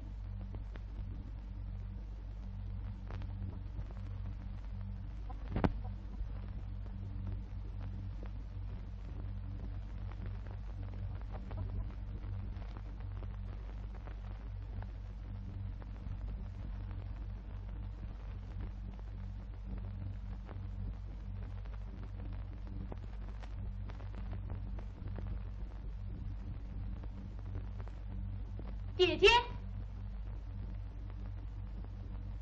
姐姐，你不参加宣传队的练习了？啊，我不参加了。怎么？现在有才能的人挺多的，我这样的该退出来了。哎呀，你的手真巧！哎呀，以后厨房的活你就别沾手了，我都得实习一下啊。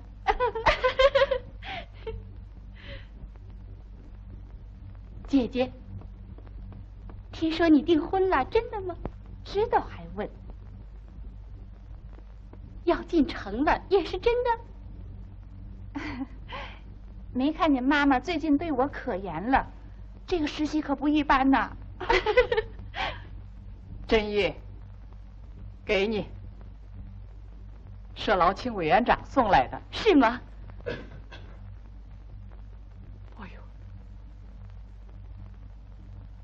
爹，回来了。啊，这什么呀？掉地的苹果。哦。嘿，我们真义从今天开始负责晒苹果干了。负责人的家里得带头干呐。赶快吃晚饭吧。吃完了饭，咱们全家动手切，咱们头一个把它晒出去。爷爷。谢谢你，孩子，谢什么呀？我们真玉今天的发言还不错呀。爷爷，我本来想，你去那么几天能学到什么技术啊？看来你倒是学了好思想啊。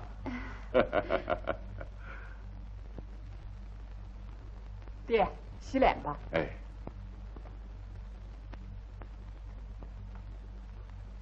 又上哪儿去啊？不吃饭就走啊？你们先吃吧。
我一大跳，刚当上官就有了官架子，连朋友都忘了。怎么知道我在这儿？怎么知道？你以为光咱们来了？你看那边。哎呀，都来了。社劳青委员长批评咱们了，为什么？说咱们不发动群众，光知道自己干。啊，说没起到社劳青的作用。啊，是啊，组织多么关心我们呢！没有组织，什么也干不了。啊，咱们一天也生活不下去呀，好像你今天头一次有了体会似的。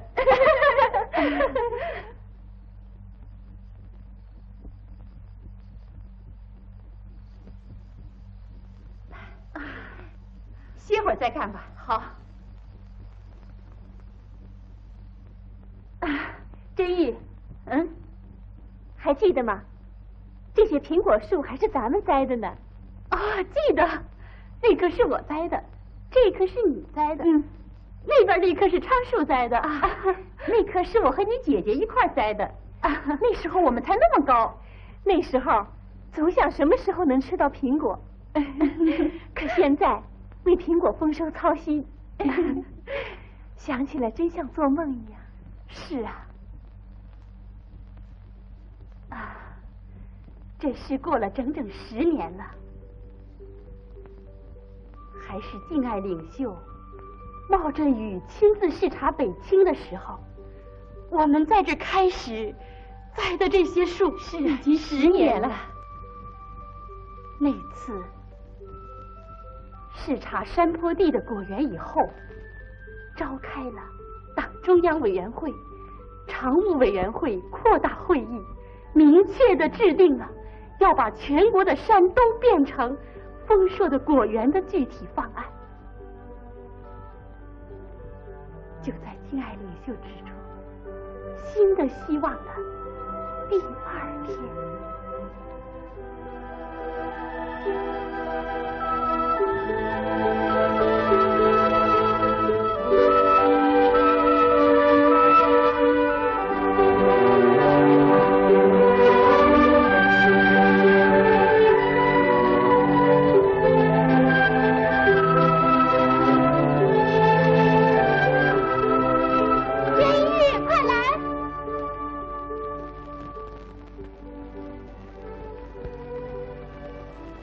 给我。大叔，什么时候能吃到苹果？等7、8年就能吃到苹果了。哎呀，得7、8年啊！像西红柿当年结多好。来，栽苹果树就得这样认真仔细的栽呀！啊。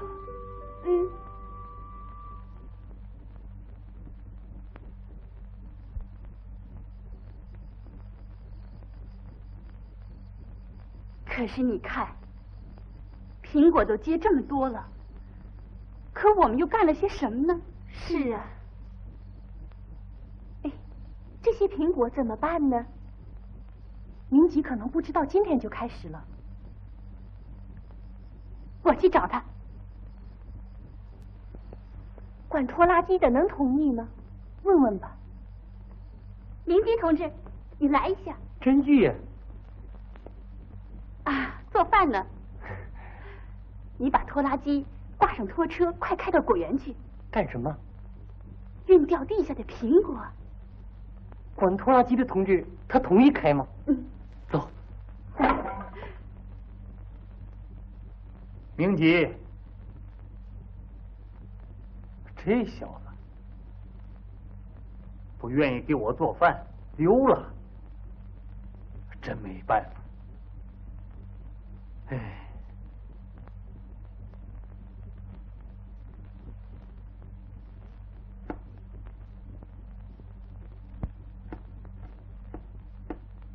桂玉，你干什么呢？算了，让他准备他的吧。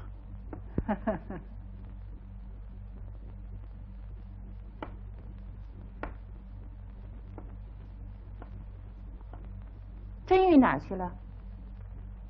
哼，火是他点起来的，倒让爷爷这么忙活。你妹妹不会去串门的。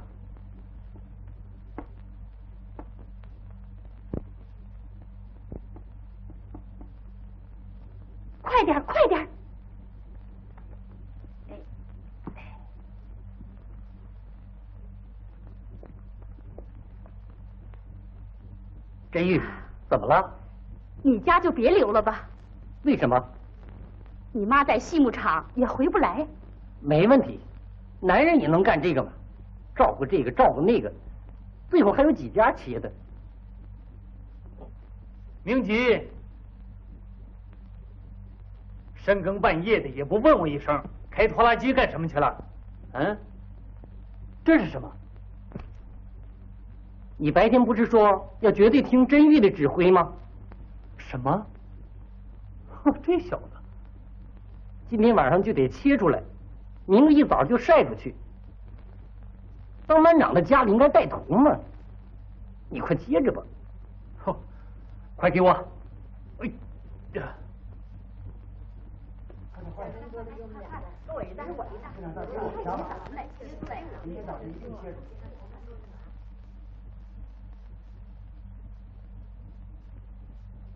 哎，还得切呀。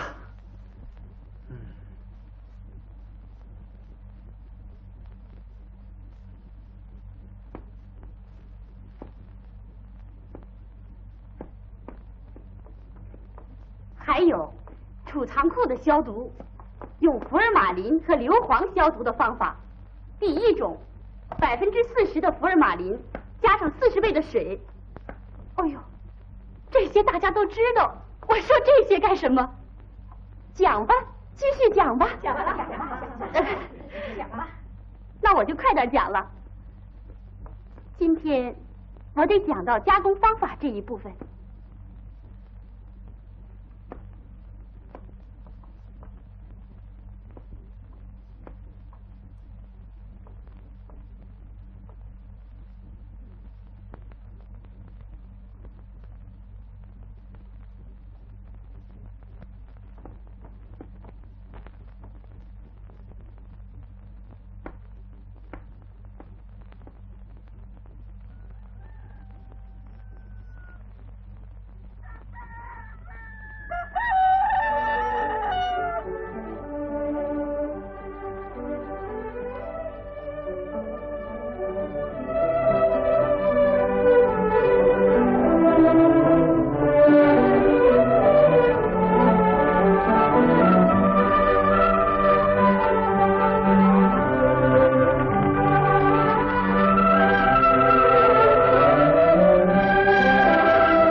真玉呀！啊，你好。你是怎么组织的？一下子全村都动员起来了。大叔，你昨天不是说要大家绝对听我的指挥吗？哦，我也坐在家里，连地方也没敢动，整整切了一宿啊！你撒谎！昨晚上你不是到管委会去了，这才回来吗？连我家你都去了？当然了。我家也切完了。切完了。哦，班长的家嘛，对这件事儿当然应该带头了。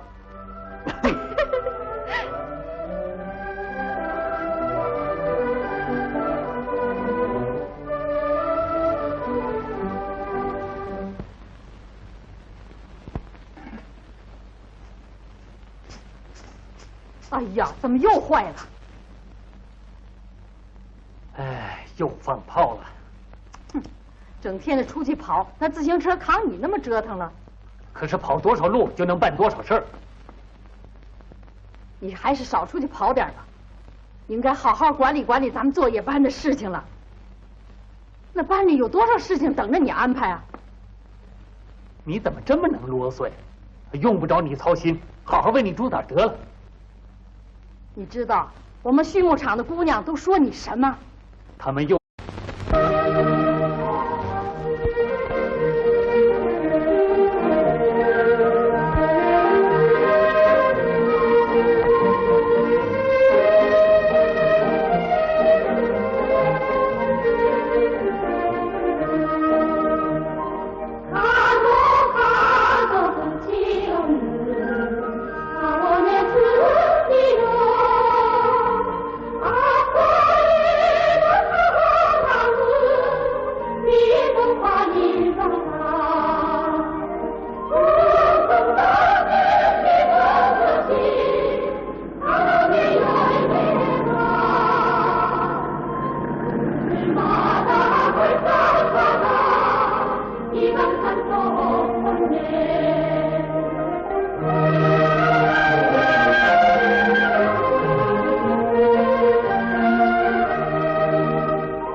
好久了吧？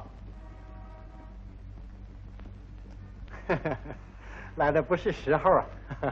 今天真不凑巧，我还有事儿要到机械厂去一下。今天真对不起你了。过几天我去看你。对了，你顺便到商店告诉我妈，我今天晚上有事儿不回去了啊。这，我怎么好去呢？那有什么？你也不是没见过我妈。可是，你还害羞？走吧。哎，就来。桂玉，你们农场不打算做苹果酱吗？苹果酱？对，设备我帮着解决。现在顾不上了，今年连好苹果都推销不出去，班长正为这个到处跑呢。哦，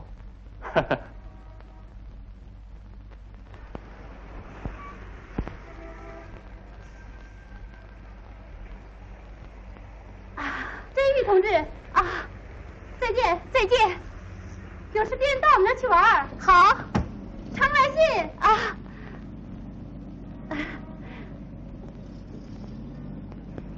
哎呀，那不是真玉吗？哎呀，班长大叔啊，你好。学习结束了？结束了。那一定是最优等生了。哎呀，哪儿啊？啊，错不了，还是我们真玉呀。这个时期，我们加工组的工作怎么样啊？啊，还可以。把您一定抓的很有成绩了。啊，啊，比你去学习的时候还算有一些起色吧。您辛苦了。辛苦什么？咱们回去谈吧。好，我正忙着推销订合同，一天到处奔跑啊。苹果结的又多又好，又是个大丰收年呢。是吗？来，把皮箱放车上。不用了。放上吧。喂，这是什么东西啊？这么沉呢？都是书。哦，是书啊。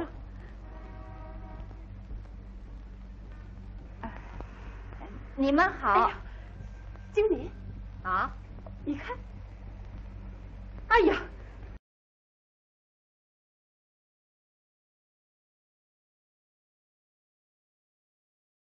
那孩子，他经常晚上不回家，可今天还派个通讯员来。看您说的，你来一趟不容易啊，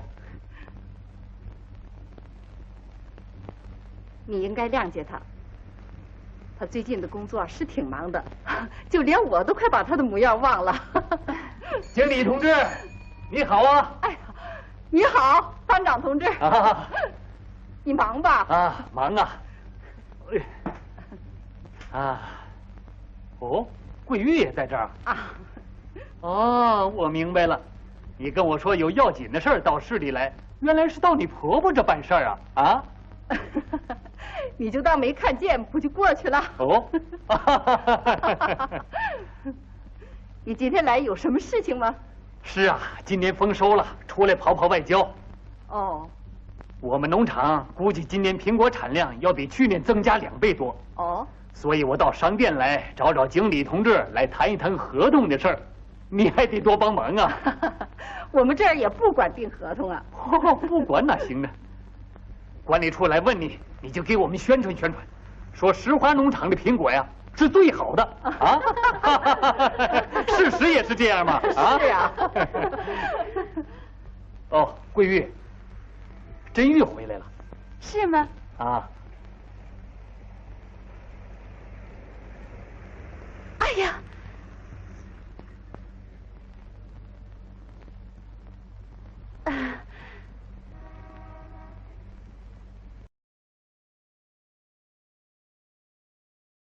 你好啊，你好。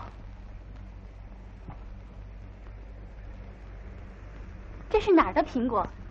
石花农场的。啊，是吗？那是我们农场的。把那个拿给我看看。不，这边这个坏的。这样的苹果，我们农场不会往箱子里装的。可能是搬运过程坏的，也许啊，商店保管有问题，也可能。哎呀，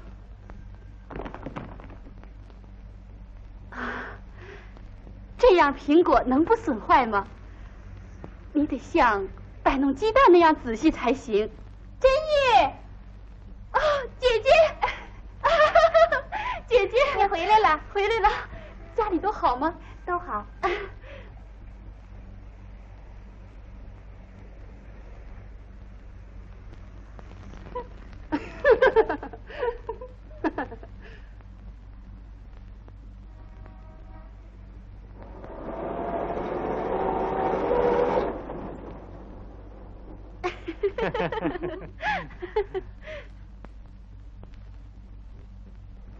今天我抢先了，抢到桃花里作业班长的前头去了。跟机械厂订了合同，原来他们两家是搞协作的。这下我那位朋友夜里该睡不好觉了，说不定得急出病来呢。这么说，今年的苹果都能及时处理了？没问题，咱不能像桃花里那样。班长大叔，您工作挺忙的，别为了照顾我们耽误了事。您先骑车走吧。你这孩子，你以为我推着走是为了照顾你们吗？你看，我的车在放炮了。我自己拿着吧。哎，推着吧去。拿下来吧，我拿着吧。哎呀，你就别犟了，走吧。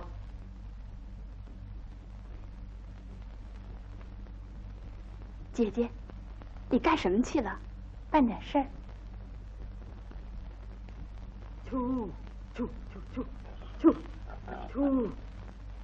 大婶儿，你好。哎呦，真玉呀，你回来了，回来了。真玉呀，你在那儿学习挺累吧？不累。到我家去玩吧。好，我正看这个要下崽的母猪，你看这些猪都跑出来了。哎呦，这猪把苹果都吃了，多可惜！您就跟班长大叔说说呗。嗨，我说句话，人家还不当耳旁风呢。出。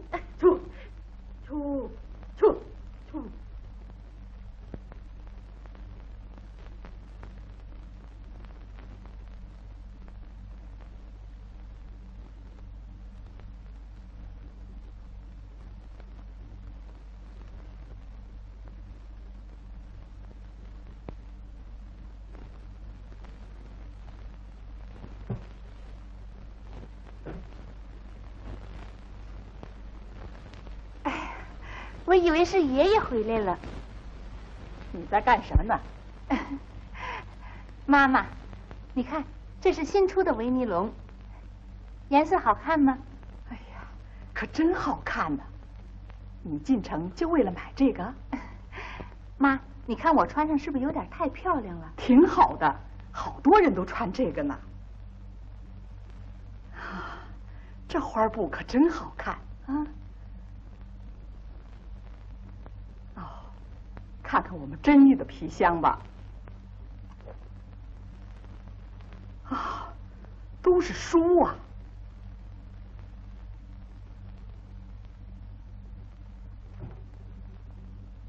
听说真玉回来了，他到哪儿去了？说是到他们加工组去看看。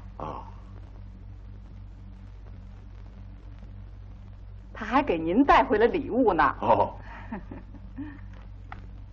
真是好孩子。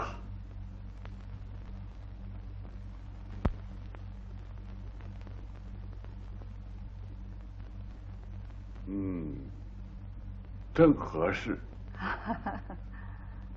北青地方果树栽培技术。真玉，你好，你回来太好了，你一定是最优等生了。我衷心的祝贺你。怎么？你们都不在加工组了？在，还算加工组的组员，在劳动手册和学习会名册上也还是那样写着。那今天你们是来支援？不光今天，好像永远要到处支援。今天钉木箱，明天去边框，后天运工具，大后天畜牧场，大后天修路。反正我们能干的活，不管什么活都得去干。这是怎么回事？咱们加工组现在没活干吗？为什么？酿酒吗？也没有缸，我们也不能一口气儿吹个缸啊。那你们没准备做苹果酱和果子露吗？哼，你没看见吗？你们就这样等着？等着也做了不少斗争。现在我们一提意见，班长就说：“哎，知道，正采取措施。”班长光答应不办，可我们也不让步。今年无论如何也不能让一个苹果烂掉。现在你也回来了，他就再也不敢随便摆布了。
机手都不在这儿，民吉他们都去修储藏库了，是吗？你看，咱们果园已经取得了很大成绩，今年可以大量储藏，四季都有新鲜苹果了。哎呀，不过得把坏苹果，还有掉在地下的苹果全部进行加工。哎，可现在做不到。姑娘们，这是新事物。我们来完成，我们也没干过，像这活就没什么神秘的。我实习的那个果园，全都是妇女她们干的，可带劲儿了。那我们也试试。哎呀，这也是个好机会嘛，我们就练习练习。以后男同志不在的时候，我们也可以喷药了。真的，你们看报上说的了，今后我们农村要实行化学化、机械化，现在就要做好准备。对。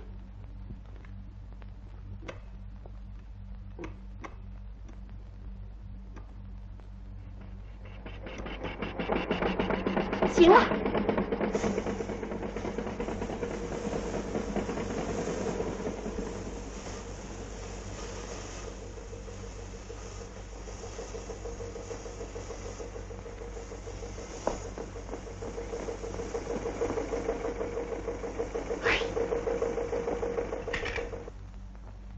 真是胡闹！怎么胡闹？快给发动！就你胡闹！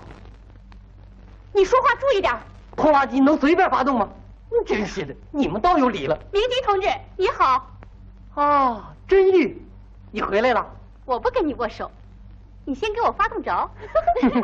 苹果不赶快喷药，要出大事了。收获季节的生虫率是30%。30%？是啊。哦。所以，不能让熟了的苹果生虫子。苹果生了虫子就要烂，烂了就不能储藏，这你也知道。新学来的。你呀。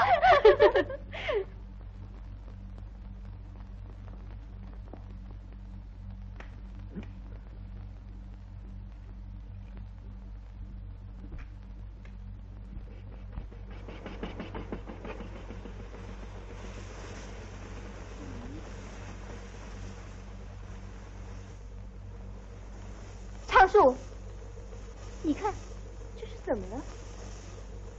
喷不出来了。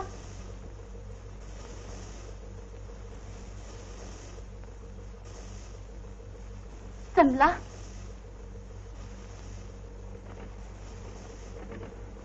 这是怎么了？哎呀，这些孩子！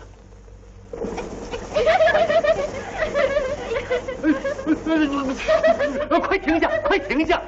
哎呀，哎，快停下吧！哎，你们这简直是胡闹嘛！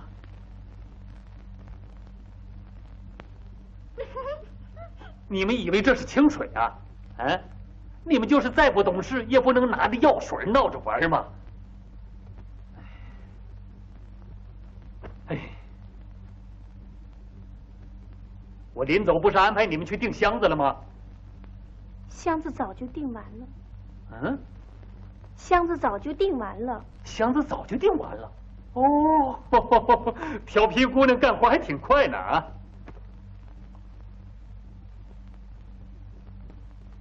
哎，你这小子也没点男子样，总围着姑娘转什么？爸爸，我，这不该明急的事，是我。你真是。收获期的生虫率是30%。就你知道的多，今年还管那些？看苹果结的多好，要不我能让大家去修储藏库。你们也看见了，我一天到晚往外跑，自行车履带都跑坏了3条了。真够受。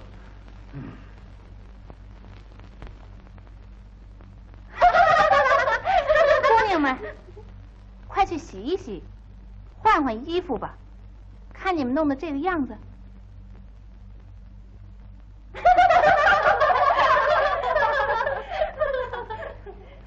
哎，你姐姐订婚以后变得可真稳当，老装作个大人样。啊，订婚了？你还不知道？你去学习这个时期，是咱们班长大叔的介绍，跟城里加工厂的作业班长对上线了。等秋收后定个日子，他就要进城，成了工人的夫人啦。看你，我真奇怪，当初为了办好咱们的加工组，你姐姐干劲那么大。可一订婚呢，她就变了，越来越温柔了。我看要是你呀，有了爱人，也会变成个温柔的媳妇儿。也许得装一装，可我绝不离开加工组。姑娘们，说些什么呀？常树，你在真玉面前说这些干什么？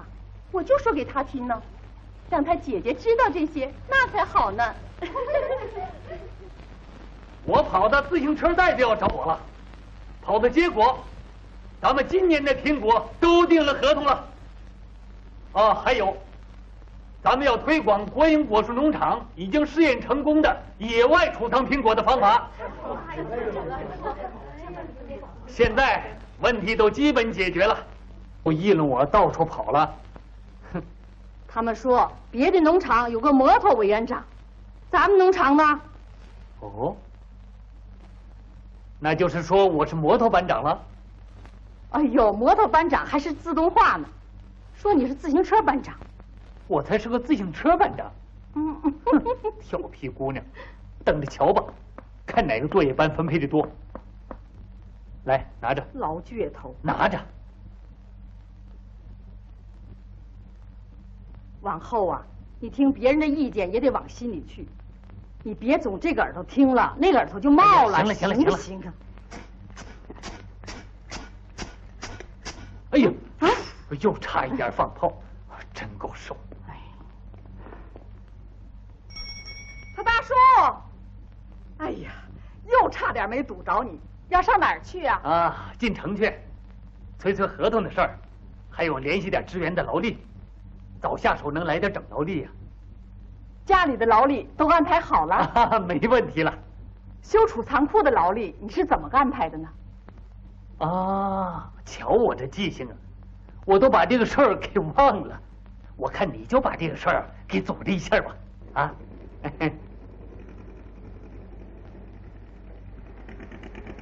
哦，桂玉啊，今天你们加工组啊都去参加摘苹果去吧。怎么？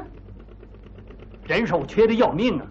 摘苹果的能手都在家里摆弄苹果干，哪行啊？我还得进城去办事儿，你在家组织一下，要提高效率。好吧。这下劳动力分配的问题基本解决了。托给你了啊。行啊。哎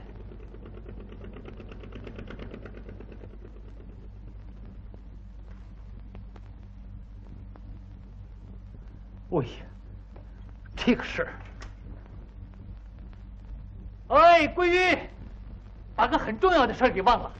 今天天气预报说有大雨，你负责把那苹果堆呀用帘子给盖好。好吧。啊，记住。你放心吧。哎。班长大叔。哎呀，吓我一跳。做果酱的锅呢？啊，大概做好了吧？您还没去看呢？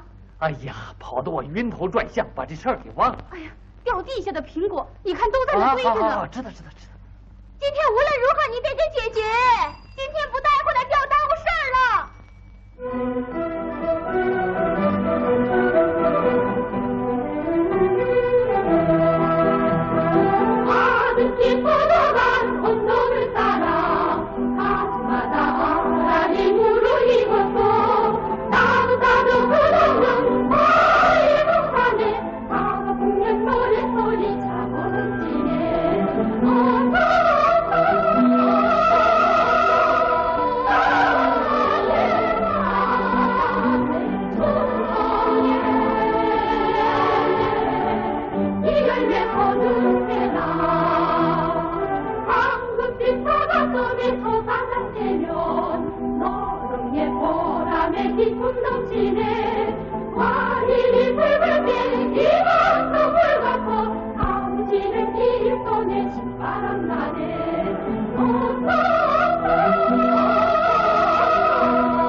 姐姐，掉地下的苹果堆那么多了，可我们有什么办法呢？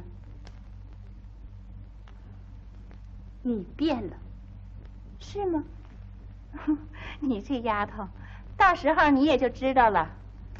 快走的人了，还能跟人吵架？我也操过不少心了。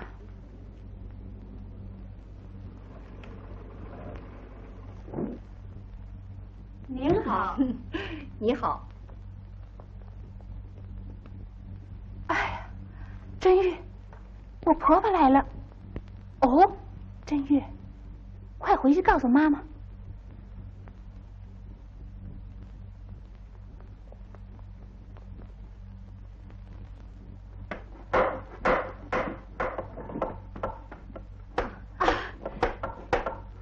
沈基，你的。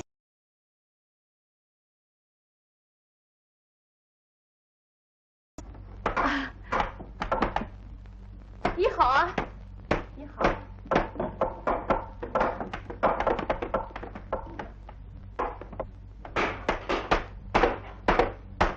妈妈，我姐的婆婆来了。哦，亲家母来了。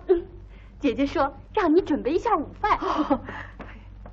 哎呀，可是这儿的活还没完呢。哎呀，那怎么办呢？你赶快回去吧，好好招待一下亲家母。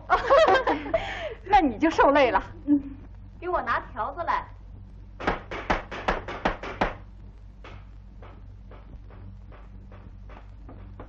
哎呀，大婶儿调的这么用可不行。怎么？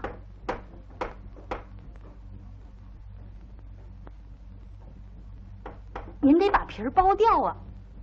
不剥皮儿，苹果容易弄坏呀。这孩子哪还有那么多的闲工夫剥皮儿啊？你妈可没那么要求啊。大婶儿，我讲技术课的时候都讲了。嗯，你说的那些道理都对。怎么办呢？剥皮儿？看看吧，这样做的行不行？2个格中间太宽了，这2个格中间应该再加1个格。苹果放多了容易压坏呀。哎呀，来个新顾问，要求的可真严。一块干吧。为了1个苹果也不烂掉，就得严点儿。谁家有福，娶真玉这样一个媳妇？哎呀，那我可不嫁人。哟，是的，等着看吧。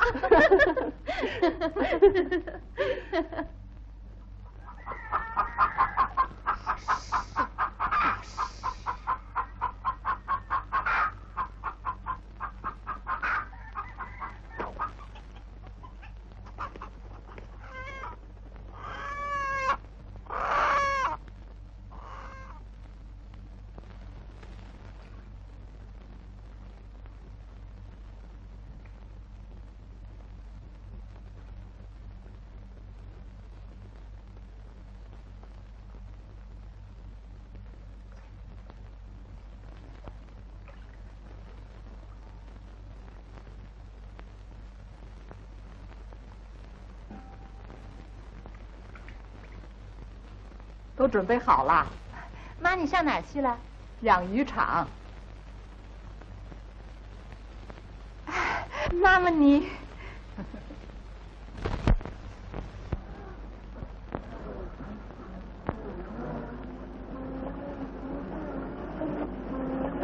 司机停下！啊！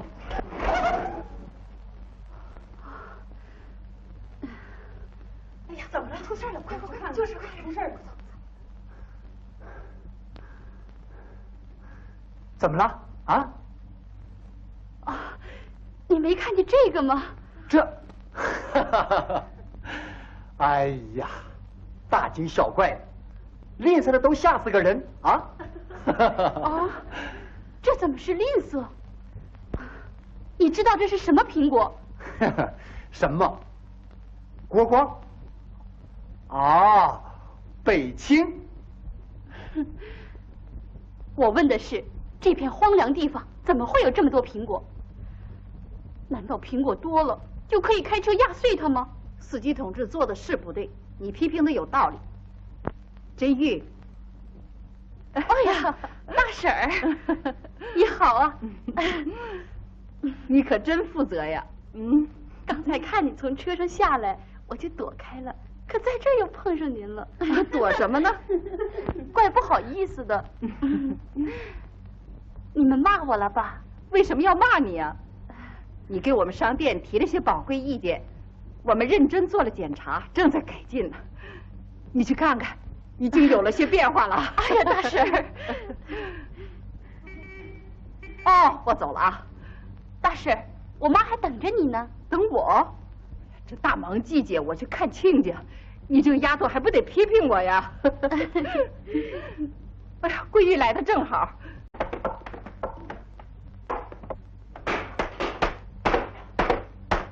妈妈，我姐的婆婆来了。哦，亲家母来了。姐姐说让你准备一下午饭。哎呀，可是这儿的活还没完呢。哎呀，那怎么办呢？你赶快回去吧，好好招待一下亲家母。那你就受累了。给我拿条子来。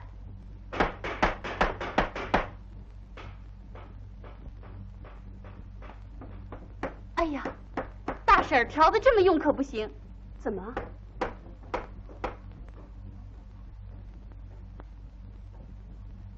您得把皮儿剥掉啊！不剥皮儿，苹果容易弄坏呀。这孩子哪还有那么多的闲工夫剥皮儿啊？你妈可没那么要求啊。大婶儿，我讲技术课的时候都讲了。你说的那些道理都对。怎么办呢？剥皮儿？看看吧，这样做的行不行？2个格中间太宽了，这2个格中间应该再加1个格。苹果放多了容易压坏呀。哎呀，来个新顾问，要求的可真严。一块干吧，为了1个苹果也不烂掉，就得严点。谁家有福，娶真玉这样一个媳妇？哎呀，那我可不嫁人。有是的，等着看吧。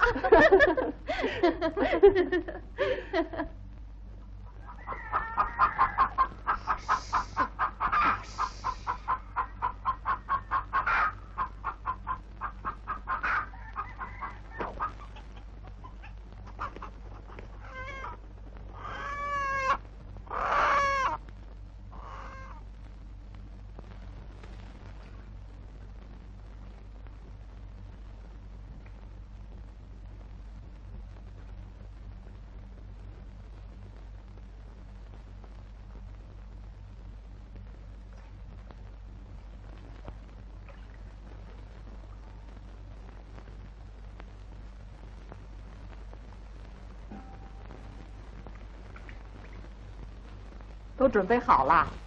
妈，你上哪儿去了？养鱼场。妈妈你。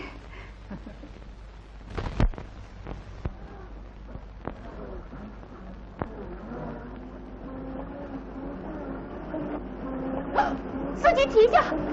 啊！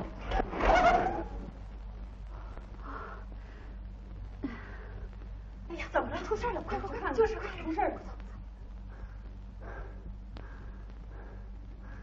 怎么了？啊？啊，你没看见这个吗？这，哎呀，大惊小怪的，吝啬的都吓死个人啊！哦，这怎么是吝啬？你知道这是什么苹果？什么？国光？啊，北青。我问的是，这片荒凉地方怎么会有这么多苹果？难道苹果多了就可以开车压碎它吗？司机同志做的是不对，你批评的有道理。真玉。哎呀，大婶儿，你好啊！你可真负责呀。刚才看你从车上下来，我就躲开了，可在这儿又碰上您了。躲什么呢？怪不好意思的。你们骂我了吧？为什么要骂你啊？你给我们商店提了些宝贵意见，我们认真做了检查，正在改进呢。你去看看，已经有了些变化了。哎呀，大婶儿。哦，我走了啊。大婶儿，我妈还等着你呢。等我？这大忙季节我去看亲家，你这个丫头还不得批评我呀？哎呀，桂玉来的正好。桂玉，最近你们挺忙吧？我本来想去看看你妈，可是没时间，我走了。您怎么走啊？我妈把午饭都准备好了。哎呀，这么忙，准备什么午饭呢？刚才听了真玉的批评，提醒我考虑些问题。经理同志，走了。哦，我走了。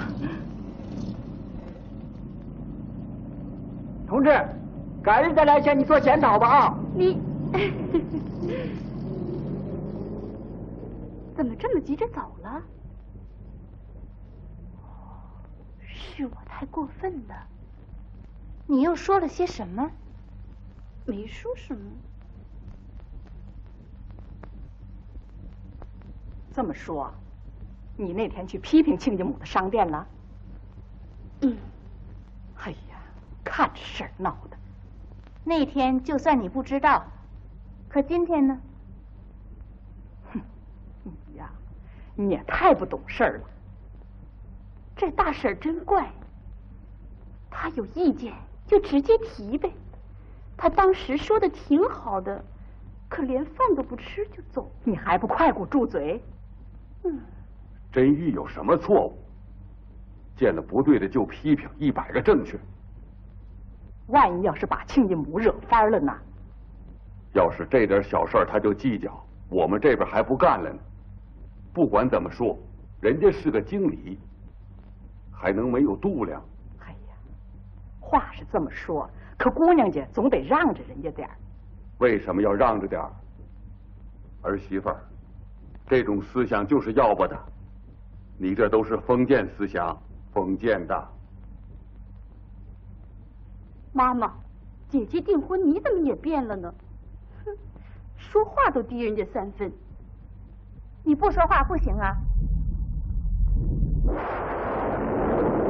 哎呀，给我妹妹盖上！什么？真义，等一等，把雨衣带上。桂玉这孩子怎么这样子呢？这都是你当妈的给惯成这个样子。今天这个事儿吧，啊，亲家母来就来了呗，大忙季节，娘俩扔下活，在家里又跑养鱼场，又杀鸡，闹哄哄的忙了半天，亲家母还是没来，唉，叫人家笑话呀！唉，桂玉这孩子成什么样子了？过去他多积极，现在他什么活动都不愿意参加了。一个女孩子找着了婆家，就得赶快把她打发走。你以为这样就算尽到当妈的责任啦？嗯，当然了，我也有责任。不管她到什么地方，首先得把她教育好。唉，过去当爹妈的，给姑娘出嫁的时候，只要预备好嫁妆，就算尽到自己的责任了。你还是用那老一套，给她做这个弄那个，她的嫁妆总要比别人的好，你就算放了心了。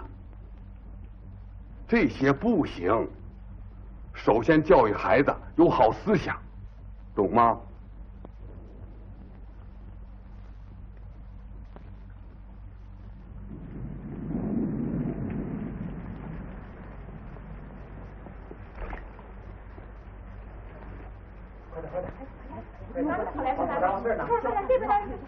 对不起，是我。什么对不起？为什么？你不是这儿的人了吗？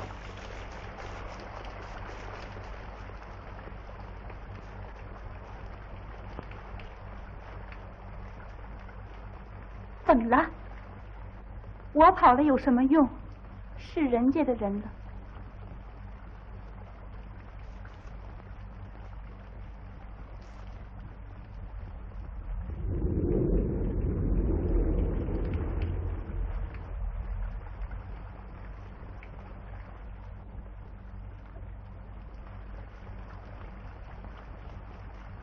哎呀，又要掉地下好多苹果了。那只有我爸爸会高兴。怎么？坏苹果多，酒也就出得多呀。那我先走了啊。哎，有什么可高兴的？你要是心疼苹果，别光在这儿喊，快去把做果酱的锅给弄来。可不。姑娘们，对不起，明基同志，对不起呀。怎么了？你不应该这种态度吧？哎呦，怎么了？你对别人那么严格，可对你自己的姐姐呢却那么迁就。你看，做错了事儿，就说对不起，就完了。你得斗争，知道群众有什么议论吗？说桂玉眼里只有加工厂他那个爱人，没别的了。你干嘛不当他面讲？背后又议论这么多？怎么？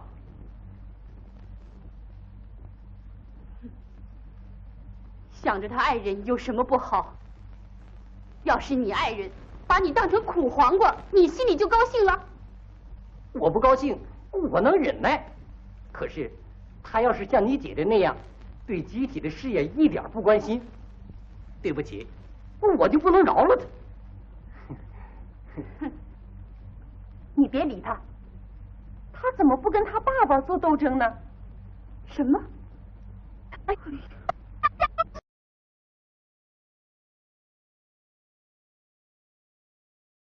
哎呀，班长大叔！啊，班长大叔，你回来啦！回来了辛苦了。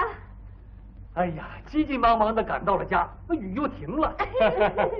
听说你们把那些苹果堆都用帘子给盖好了。是啊。啊，还是受到请起作用了啊。做果酱的锅呢？你去看了吗？一定做好了吧？办理合同，联系支援，我正忙着到处奔跑呢，不知桃花里作业班长，怎么知道了机械厂那口锅？怎么？哎呀，你真是……哎呀，苹果合同是我把他给顶了，这回他报复我。可我是谁呀？就算苹果合同换去了做果酱的锅，可咱们也不吃亏呀！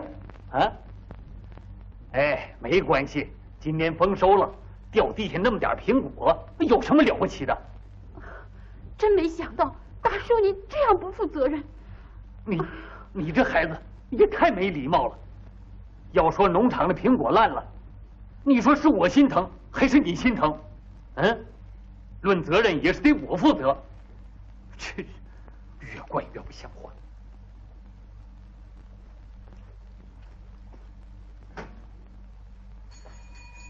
民吉同志，这是怎么回事啊？什么？真没想到，你爸爸这样的不理解我们。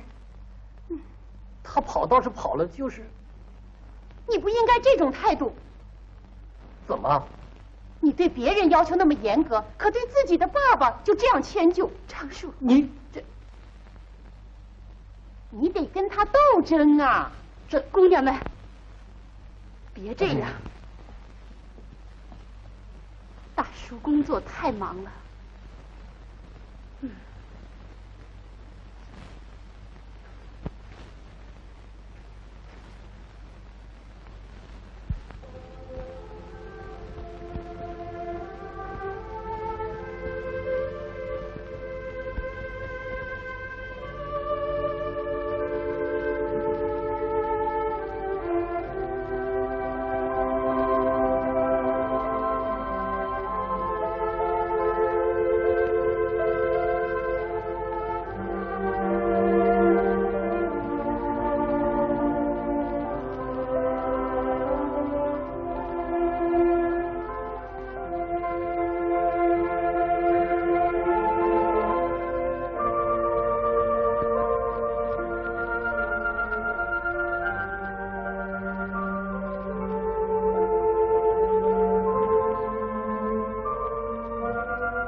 姐姐又写信呢。事儿不管是谁惹的，检讨还得我来做。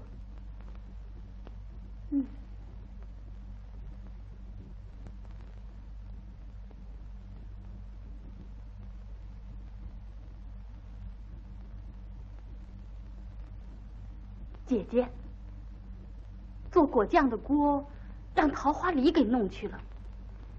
这场雨又得掉好多苹果，怎么办呢？哎呀，别打搅我了。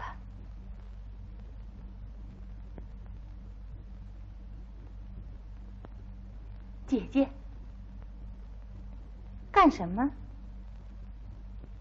算了，我知道跟你商量也没用，又上哪儿？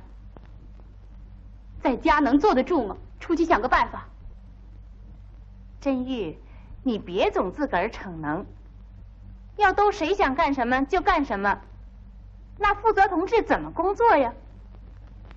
依你说，果园的事只能让班长一个人操心吗？哎呀，你真是！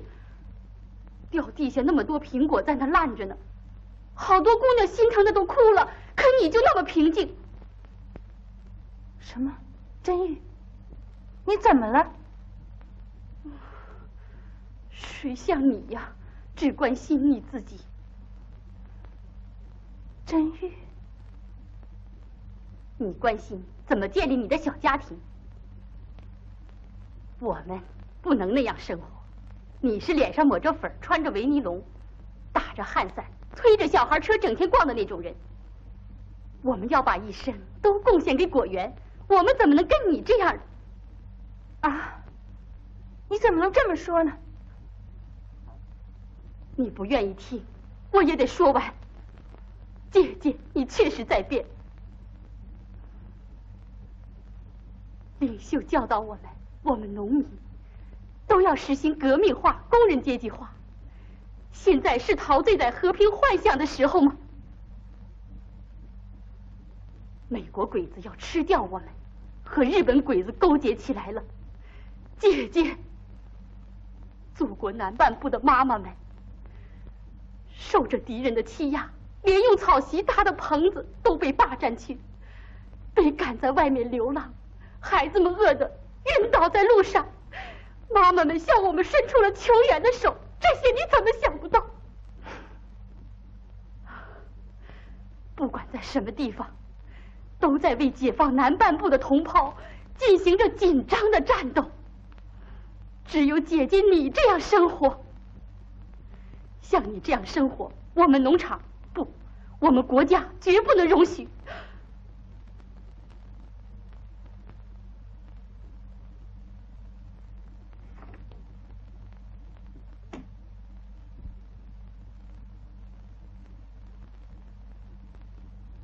桂玉啊，你怎么了？啊，没怎么。哎，咱们院子里掉了几个秋子梨，怪可惜的。爷爷，你真是。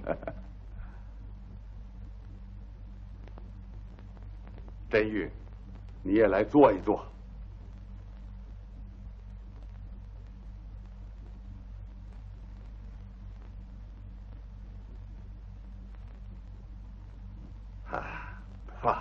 这梨还是不好吃啊！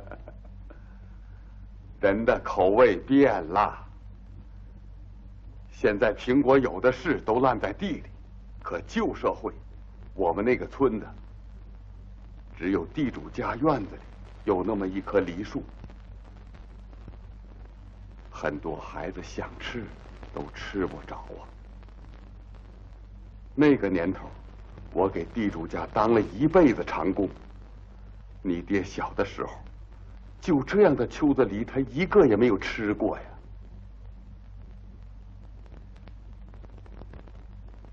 就是这样的梨，狗地主，害得咱们家破人亡啊！你们有一个叔叔，他捡了一个从地主家梨树上掉下来的梨，那个残忍成性的地主儿子看见了，他用皮鞭子抽打你叔叔的脸，把你叔叔的眼睛给打瞎。你爹看到自己小弟弟给打成那样惨，就不顾一切狠狠地揍了他一顿。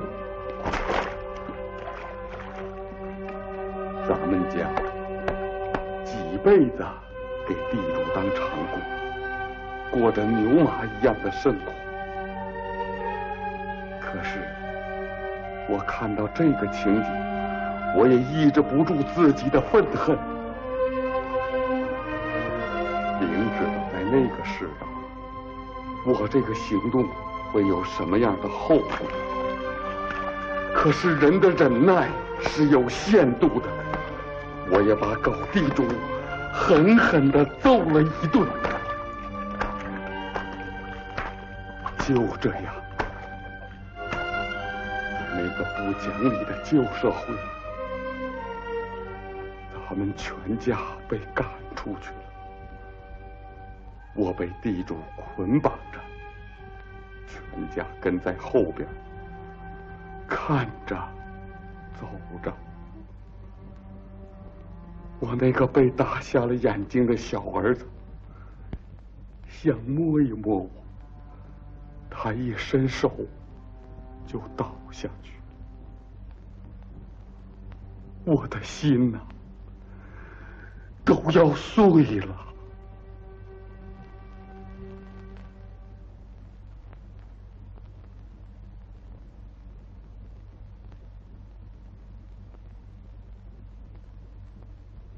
老奶奶拉着被地主家打瞎了眼睛的小孙子，怀着悲愤的心情离开了家乡，可在那万恶的旧社会往哪里投奔？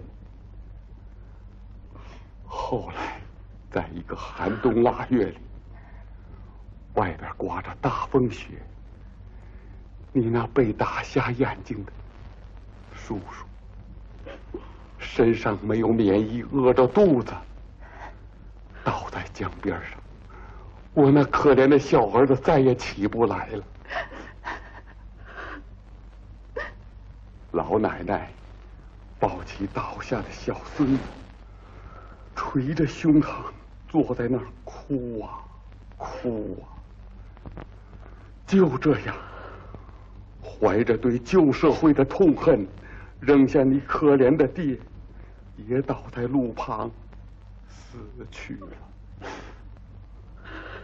严刑拷打，我的身体折磨坏了，警察才把我放出来。唉，为了找到我的亲人，我就东奔西走，最后只找到你爹一个人，他已经饿得要死了。孩子们，要是我们能够把那狠毒的地主抓来，多好啊！就因为一个梨，我那小儿子的生命被活活的夺取，我也受尽了折磨。我的老母亲和我那可怜的小儿子都埋葬在外乡，我们不能忘记这笔血债。我的旧社会的长工在领袖创造的果园里，今天成为堂堂的主人呢。爷爷。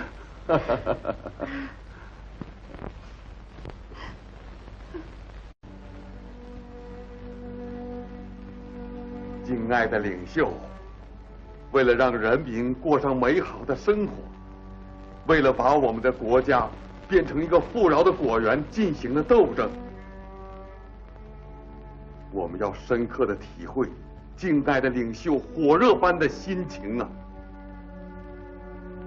我们应该努力办好我们的农场，一个苹果也不能够糟蹋。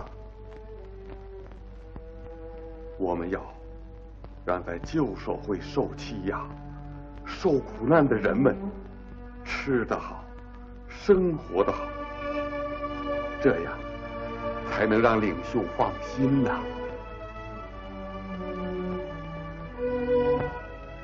什么对不起？没什么，你不是这儿的人了吗？姐姐，你是抹着粉、穿着维尼龙、打着汗伞、推着小孩车整天逛的那种人。我们要把一生都贡献给果园，我们怎么能跟你这样的？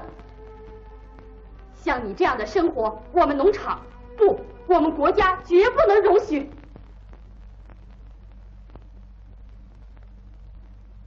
你那些甜蜜的梦，在我们这个时代里是不会实现的。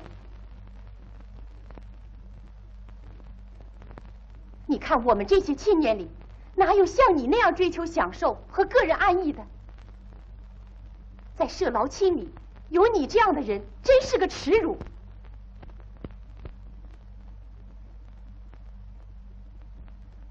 桂玉同志，你谈谈吧。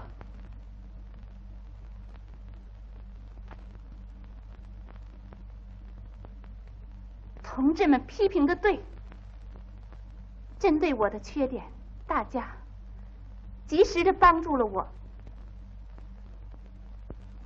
大家知道，为了把我们的家乡建设成富饶的果园，我也积极的参加了讨论。可那是过去的事了。我变成这个样子，连我自己也不敢相信。同志们对掉地下一个苹果都感到那样的心疼，我呢，不仅没有心疼，就连这么好的果园，我都不把它放在心里了。我总想我是要离开这儿的人了。我们生活一天天富裕起来，我就忘了老一辈受过的苦。我是个受苦的长工的女儿，可我忘了我父亲年轻时候的悲惨经历。他因为一个烂梨受到过毒打折磨，因为一个烂梨，我叔叔被打瞎了眼睛。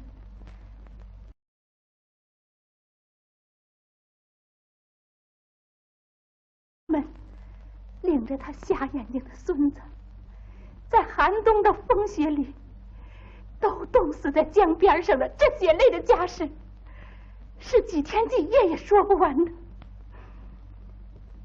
同志们，看看我，哪像个在旧社会受过欺压的穷人家的孩子？尤其是现在，敌人要使我们重新遭受苦难的时候，就在这紧要的关头，我却追求个人安逸，不积极参加组织活动，不愿意学习，有点时间就忙着绣花，哪像个社劳厅的盟员？看我变成现在这个样子，同志们感到惊讶，这些批评是很对的。我是个受苦的长工的女儿，因为受旧思想的影响，一时离开了阶级立场。想到这些，我也不能饶恕我自己。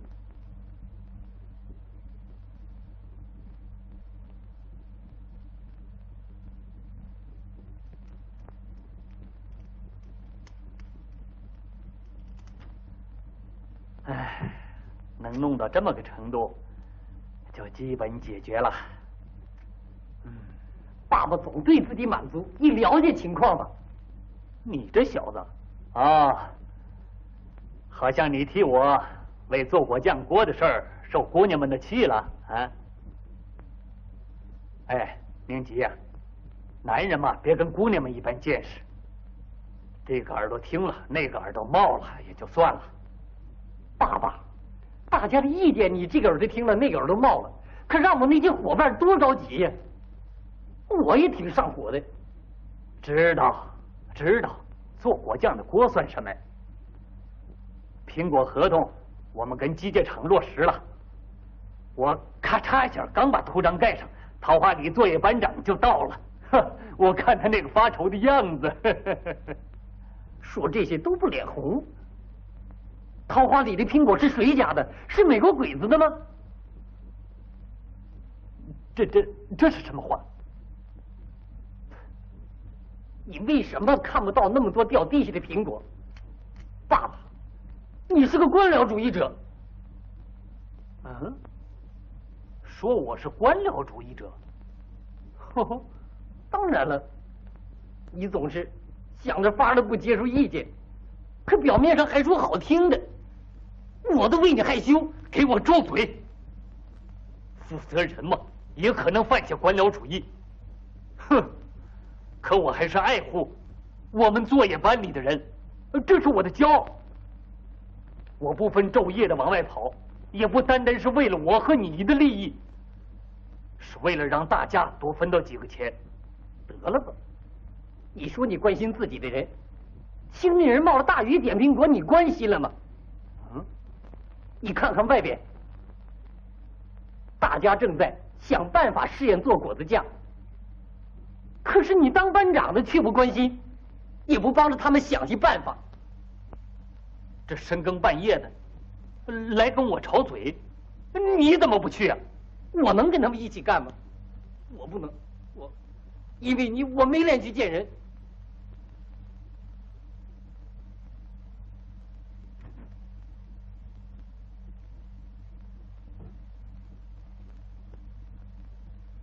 孩子的话你也应该好好听一听。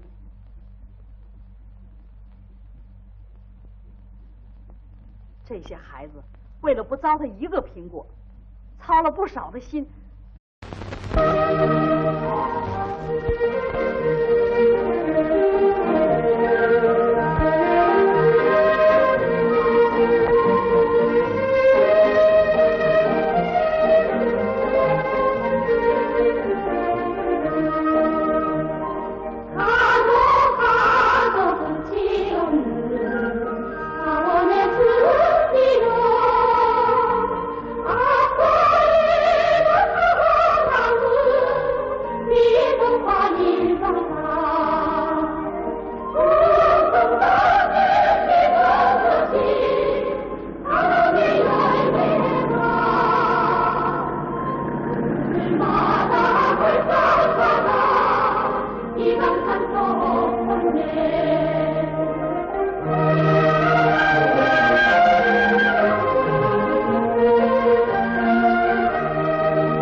等好久了吧？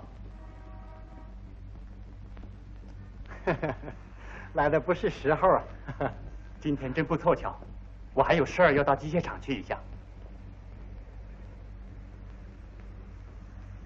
今天真对不起你了。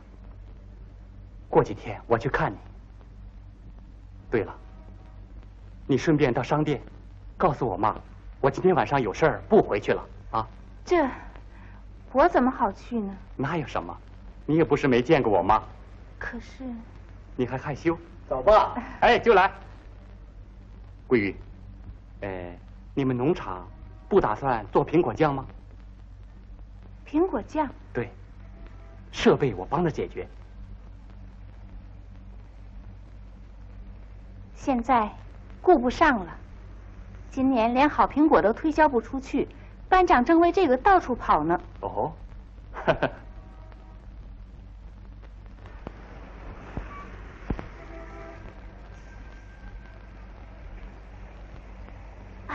真玉同志啊，再见再见，有时间到我们那儿去玩。好，常来信啊。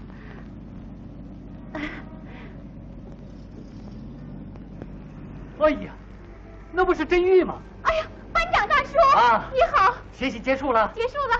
那一定是最优等生了。哎呦，哪儿啊？啊，错不了，还是我们真玉呀。这个时期，我们加工组的工作怎么样啊？啊，还可以。把您一定抓的很有成绩了。啊？啊，比你去学习的时候还算有一些起色吧。您辛苦了。辛苦什么？咱们回去谈吧。好，我正忙着推销订合同，一天到处奔跑啊。苹果结的又多又好，又是个大丰收年呢。是吗？来，把皮箱放车上。不用了。哎，放上吧。喂，这是什么东西啊？这么沉呐？嗯，都是书。哦，是书啊。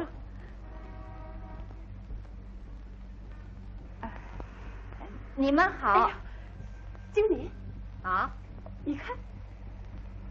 哎呀！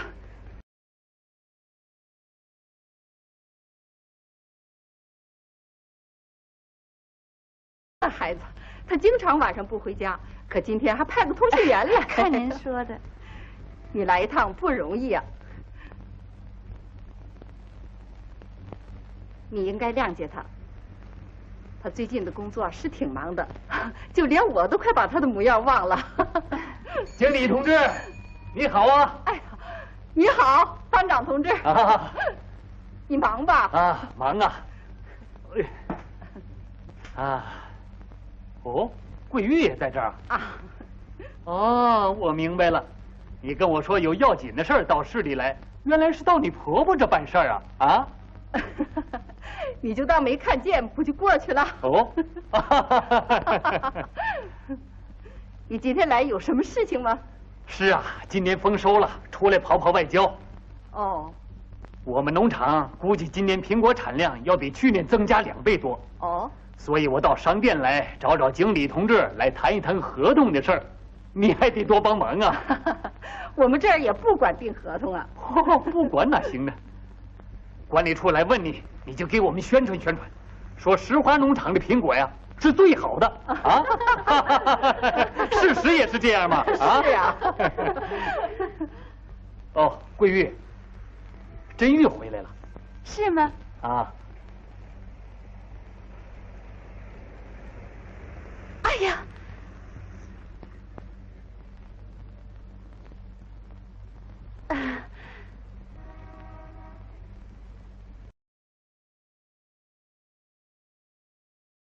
你好啊，你好。这是哪儿的苹果？石花农场的。啊，是吗？那是我们农场的。把那个拿给我看看。不，这边这个坏的。这样的苹果，我们农场不会往箱子里装的。可能是搬运过程坏的，也许啊，商店保管有问题，也可能。哎呀！啊，这样苹果能不损坏吗？你得像摆弄鸡蛋那样仔细才行。真玉，啊，姐姐，姐姐，你回来了，回来了，家里都好吗？都好。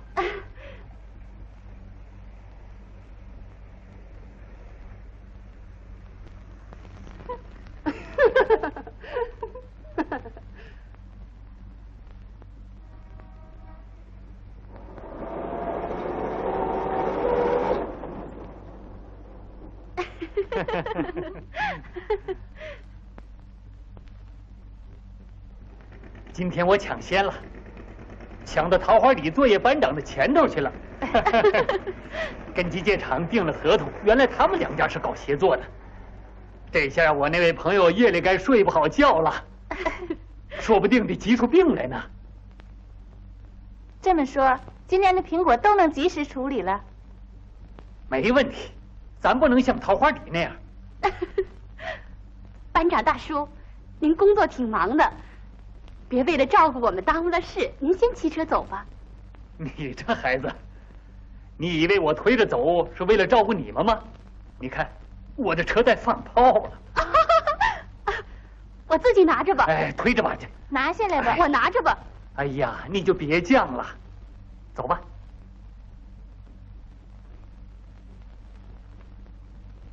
姐姐，你干什么去了？办点事儿。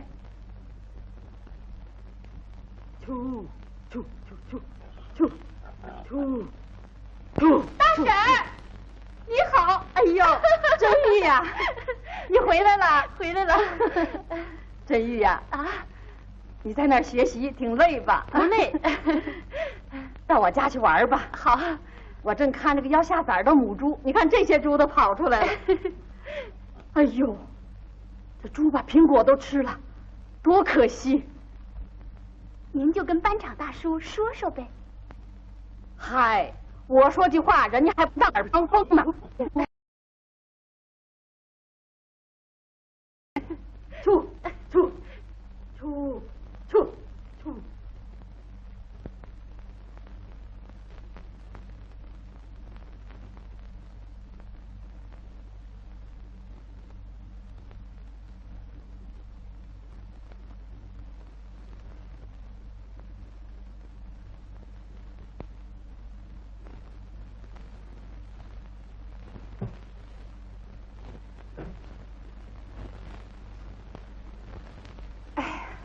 我以为是爷爷回来了。你在干什么呢？妈妈，你看，这是新出的维尼龙，颜色好看吗？哎呀，可真好看呢！你进城就为了买这个？妈，你看我穿上是不是有点太漂亮了？挺好的，好多人都穿这个呢。啊，这花布可真好看啊！哦，看看我们真玉的皮箱吧。啊，都是书啊！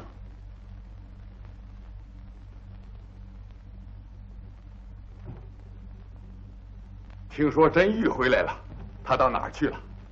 说是到他们加工组去看看。啊，他还给您带回了礼物呢。哦，真是好孩子。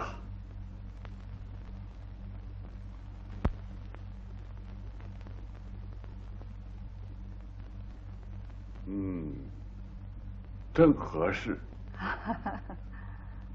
北清地方果树栽培技术。真玉，你好，你回来太好了，你一定是最优等生了。我衷心的祝贺你。怎么？你们都不在加工组了？在，还算加工组的组员。在劳动手册和学习会名册上也还是那样写着。那今天你们是来支援？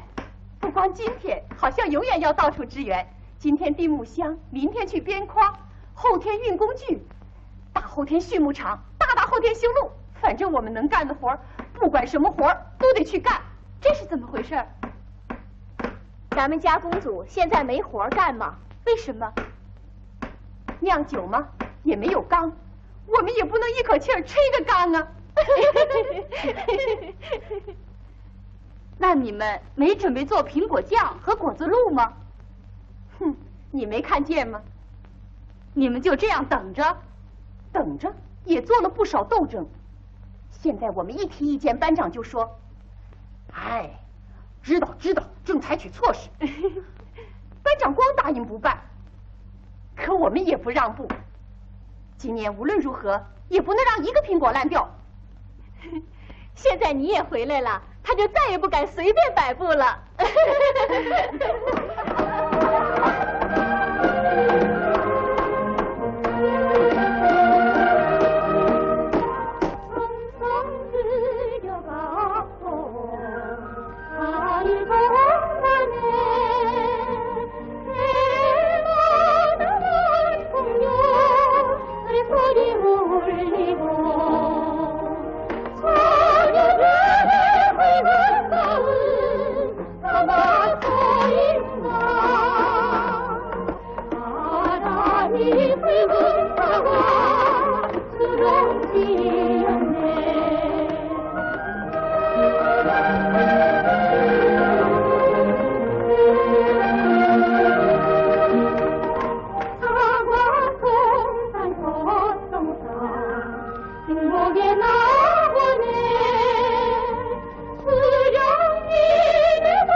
을 삼가다가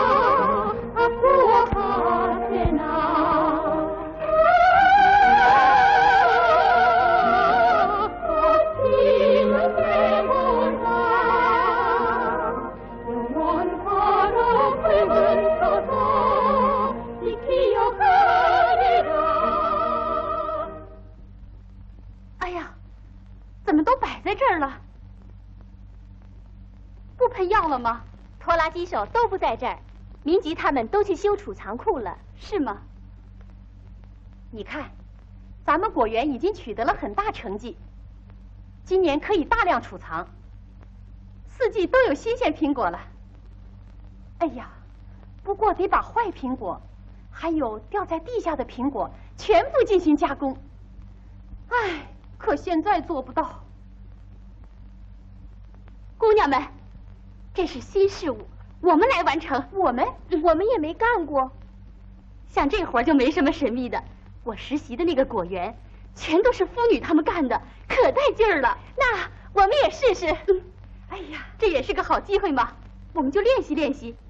以后男同志不在的时候，我们也可以喷药了。真的，你们看报上说的了，今后我们农村要实行化学化、机械化，现在就要做好准备。对。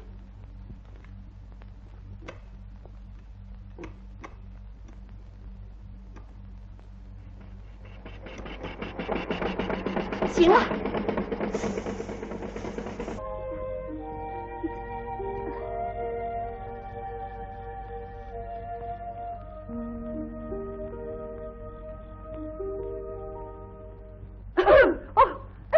妈呀！吓了我一大跳。刚当上官就有了官架子，连朋友都忘了。怎么知道我在这儿？怎么知道？你以为光咱们来了？你看那边。哎呀，都来了。社劳青委员长批评咱们了，为什么？说咱们不发动群众，光知道自己干。说没起到社劳青的作用。啊，是啊，组织多么关心我们呢！没有组织，什么也干不了。啊，咱们一天也生活不下去呀。好像你今天头一次有了体会似的。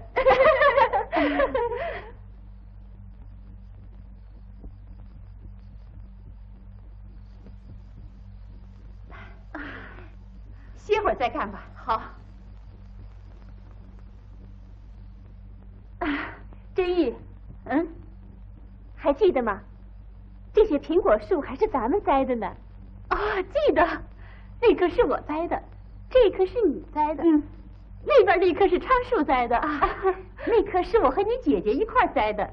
那时候我们才那么高，那时候总想什么时候能吃到苹果，可现在为苹果丰收操心，想起来真像做梦一样。是啊，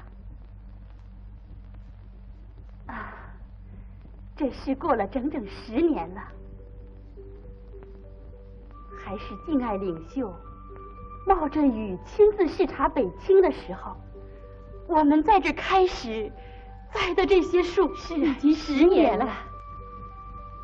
那次视察山坡地的果园以后，召开了党中央委员会、常务委员会扩大会议，明确地制定了要把全国的山都变成丰硕的果园的具体方案。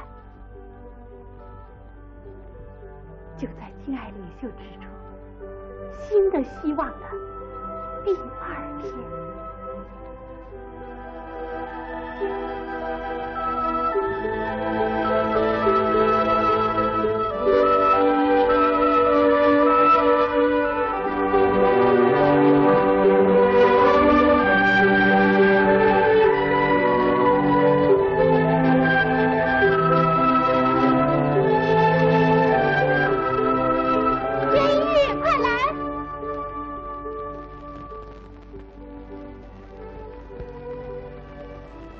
给我。大叔，什么时候能吃到苹果？等7、8年就能吃到苹果了。哎呀，得7、8年啊！像西红柿当年结多好。来，栽苹果树就得这样认真仔细的栽呀！啊。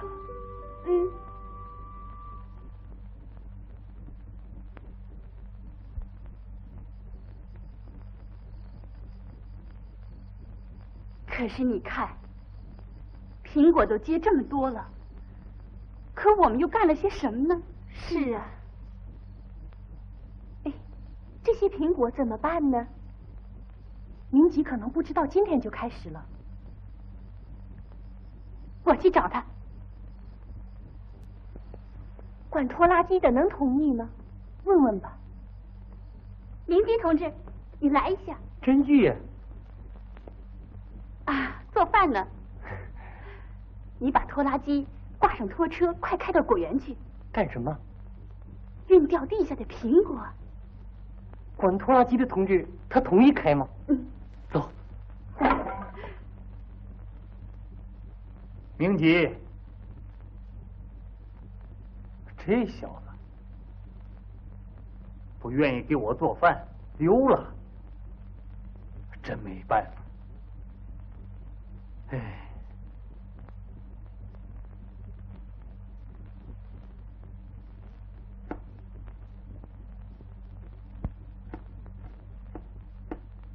桂玉，你干什么呢？算了，让他准备他的吧。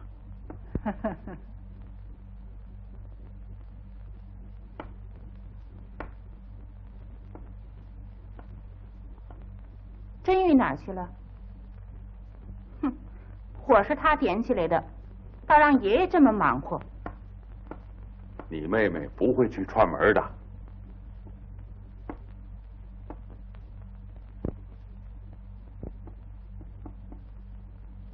快点，快点！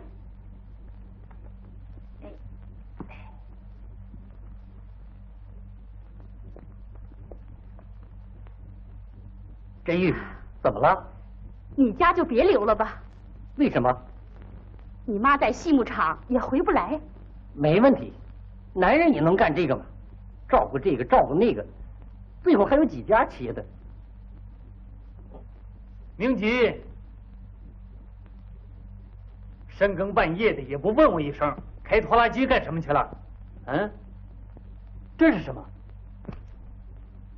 你白天不是说要绝对听真玉的指挥吗？什么？哼，这小子，今天晚上就得切出来，明儿一早就晒出去。当班长的家里应该带头嘛，你快接着吧。哼，快给我！哎呀！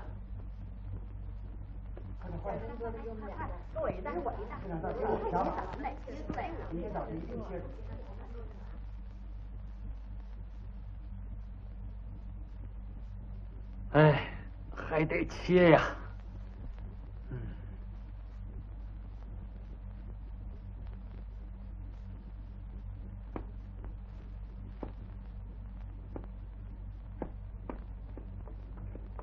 还有储藏库的消毒，用福尔马林和硫磺消毒的方法。第一种，40%的福尔马林加上40倍的水。哎呦，这些大家都知道，我说这些干什么？讲吧，继续讲吧。讲吧，讲吧，讲吧。那我就快点讲了。今天我得讲到加工方法这一部分。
真玉呀！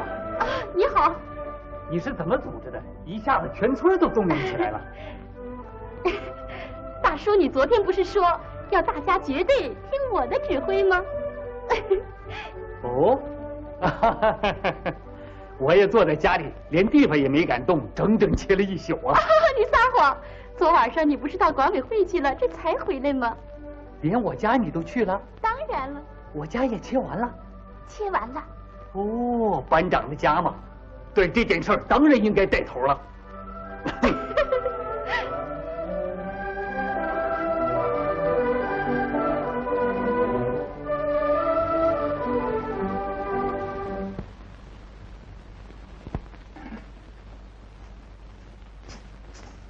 哎呀，怎么又坏了？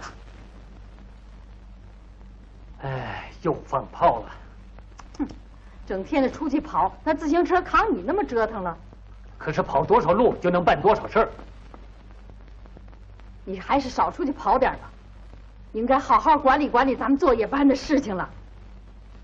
那班里有多少事情等着你安排啊？你怎么这么能啰嗦呀？用不着你操心，好好为你主打得了。你知道我们畜牧场的姑娘都说你什么？他们又议论我到处跑了。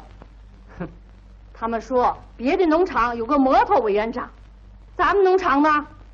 哦，那就是说我是摩托班长了？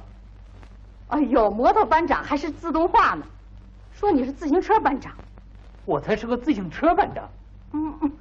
调皮姑娘，等着瞧吧，看哪个作业班分配的多。来，拿着。老倔头。拿着。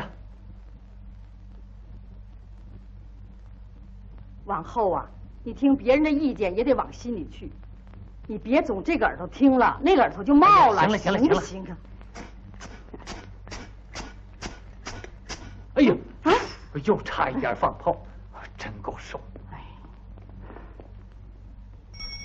他大叔，哎呀，又差点没堵着你。要上哪儿去啊？啊，进城去，催催合同的事儿，还有联系点支援的劳力，早下手能来点整劳力呀。家里的劳力都安排好了？啊，没问题了。修储仓库的劳力你是怎么安排的呢？啊，瞧我这记性啊，我都把这个事儿给忘了。我看你就把这个事儿给组织一下吧，啊。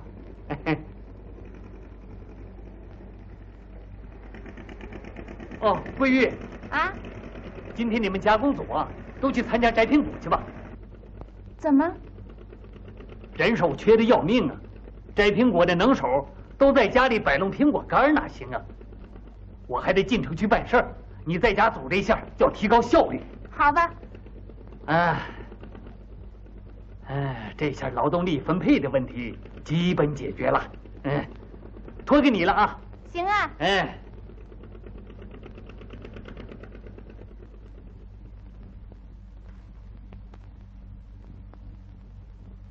呀，这个事儿！哎，桂玉，把个很重要的事儿给忘了。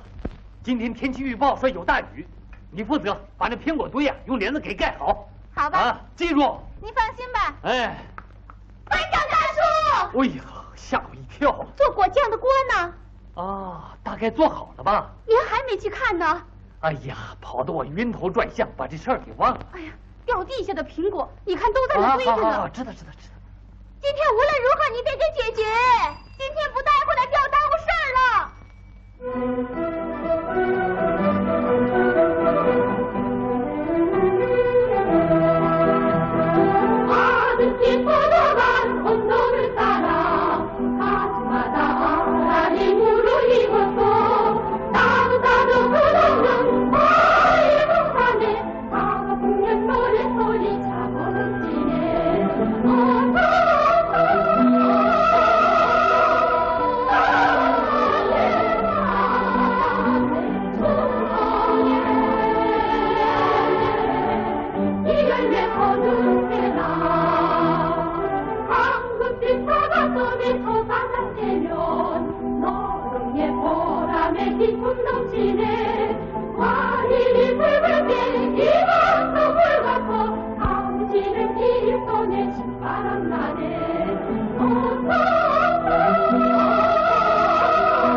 地下的苹果堆那么多了。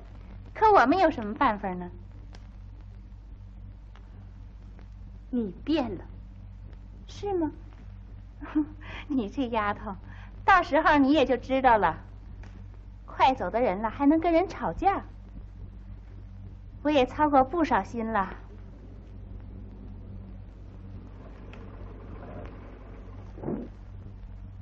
您好，你好。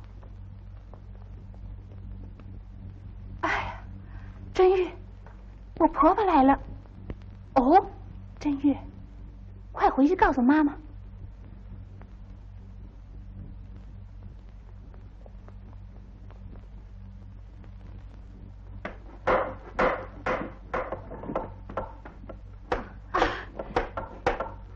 圣姬，你的。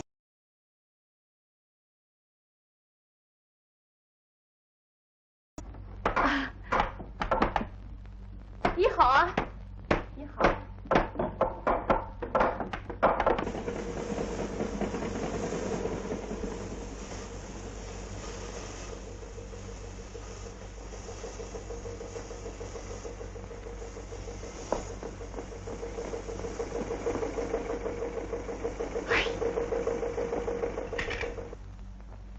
真是胡闹！怎么胡闹？快给发动！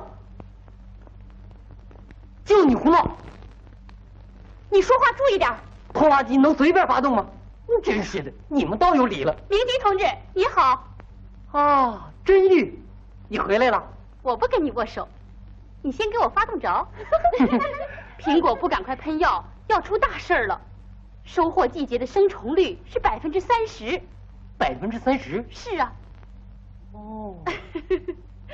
所以，不能让熟了的苹果生虫子。苹果生了虫子就要烂，烂了就不能储藏，这你也知道。新学来的。你呀。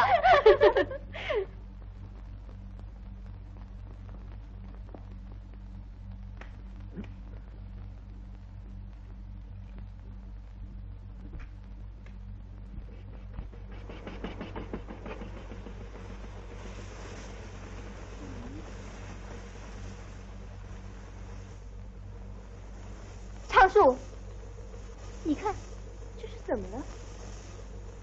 喷不出来了。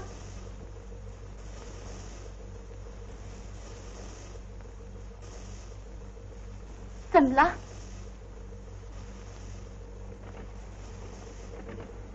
这是怎么了？哎呀，这些孩子！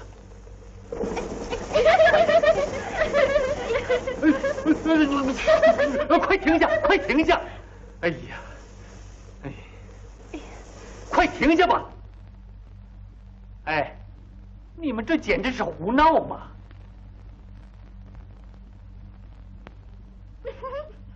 你们以为这是清水啊？啊？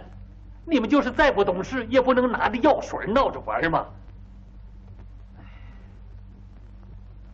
哎，我临走不是安排你们去订箱子了吗？箱子早就订完了。嗯？箱子早就订完了。箱子早就订完了。哦，调皮姑娘干活还挺快呢啊！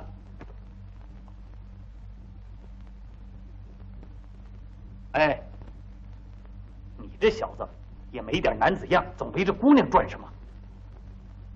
爸爸，我……这不该明急的事，是我……你真是。收获期的生虫率是30%，就你知道的多。今年还管那些？看苹果结的多好，要不我能让大家去修储藏库。你们也看见了，我一天到晚往外跑，自行车履带都跑坏了3条了，真够受。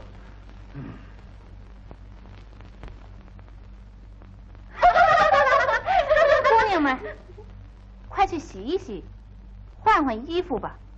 看你们弄的这个样子。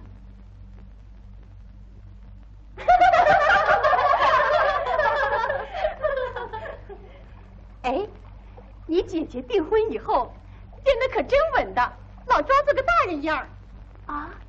订婚了，你还不知道？你去学习这个时期，是咱们班长大叔的介绍，跟城里加工厂的作业班长对上线了。等秋收后定个日子，他就要进城，成了工人的夫人啦。看你，我真奇怪，当初为了办好咱们的加工组，你姐姐干劲那么大，可一订婚呢，她就变了，越来越温柔了。我看要是你呀，有了爱人，也会变成个温柔的媳妇儿。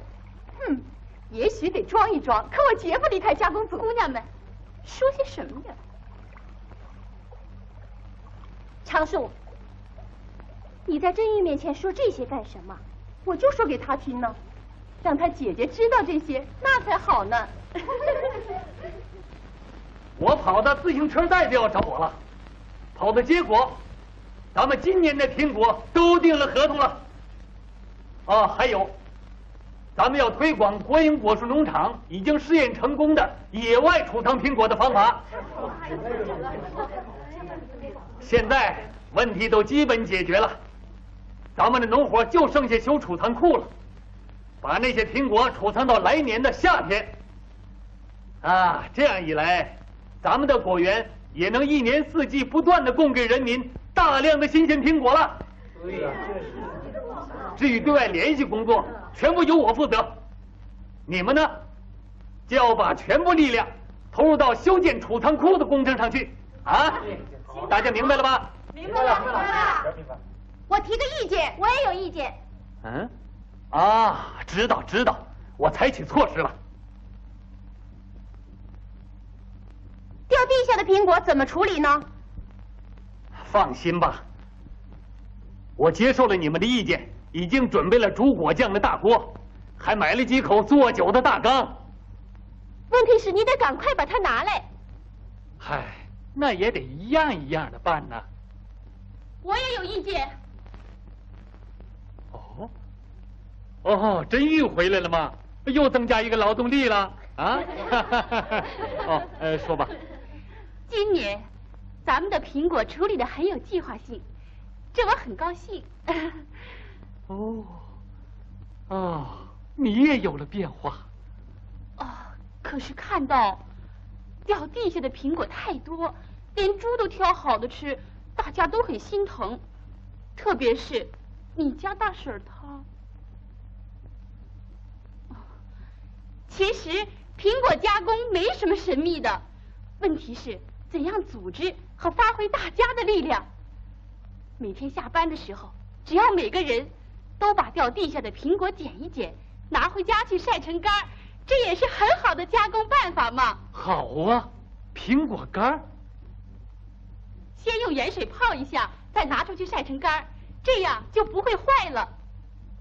对呀，也用不着花钱。对。好啊。大家提一提吧，要提这种建设性的意见真玉，这个事儿就由你负责，说干就干呐。我？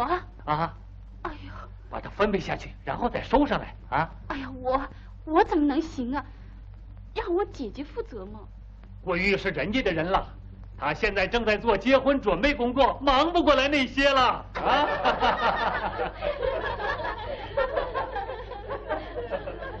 大家不要笑了，以后要绝对听从真玉的指挥，明白了吧？这样行了吧？还有。怎么还有？您给组织一下，我得向大家讲讲学习来的东西呀。好啊，忙完了这些活再说吧。哎呀，你得马上组织。你也看见了，大家都忙得不得了。那让社会主义劳动青年同盟办一下吧。散会吧。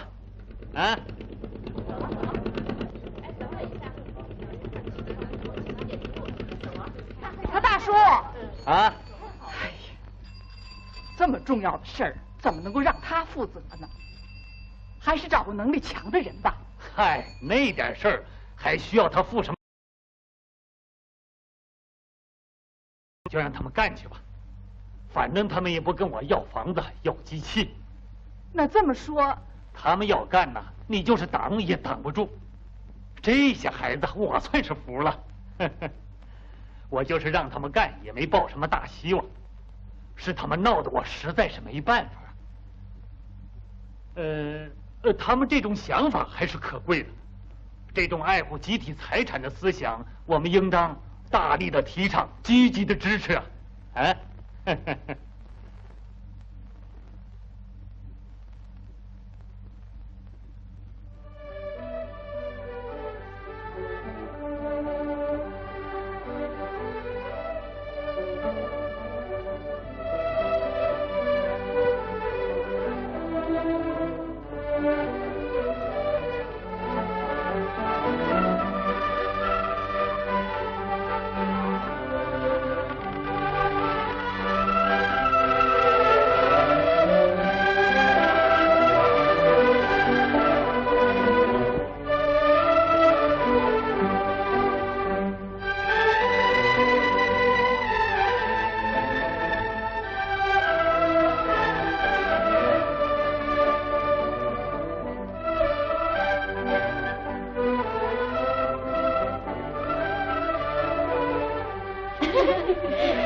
看见了吧？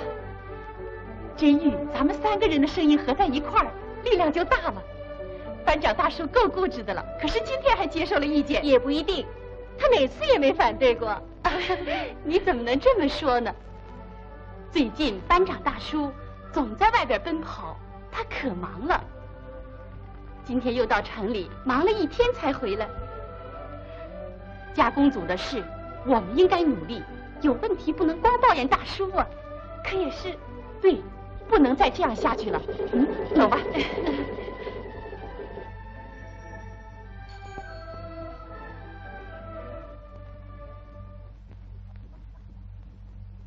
明吉，你妈妈在家吗？在。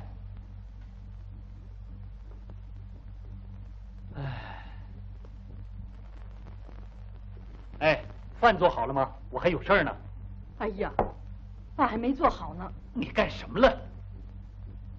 那头母猪就要下崽了，我在那看着它呢。我把米下到锅里，我还得马上回去呢。你老糊涂了！你不在那看着它，跑回来干什么？啊，那我回来不是给你们做饭吗？你以为男人就没长手啊？快回去！还有你这样的畜牧组长，快去吧！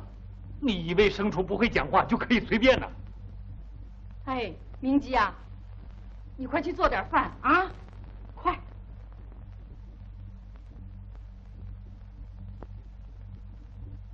爸爸，你就不能去看看？嗯。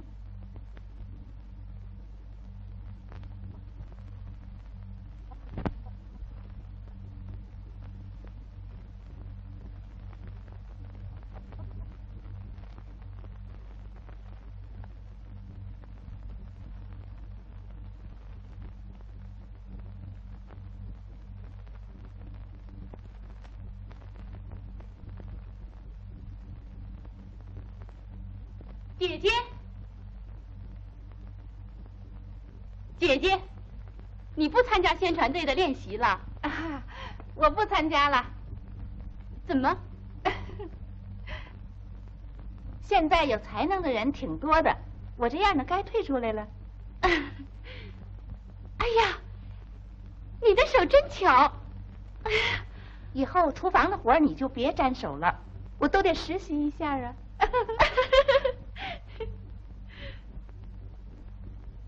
姐姐，听说你订婚了，真的吗？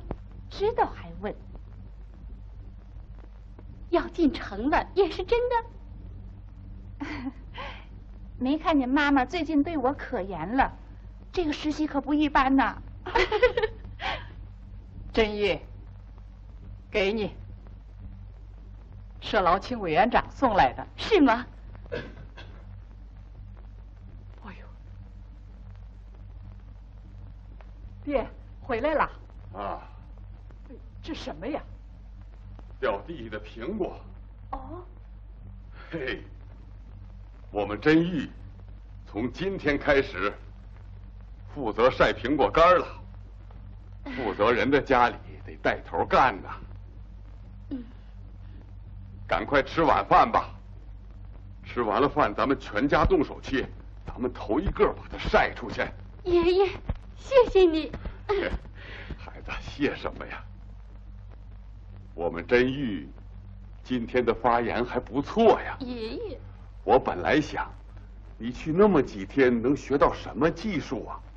看来你倒是学了好思想啊。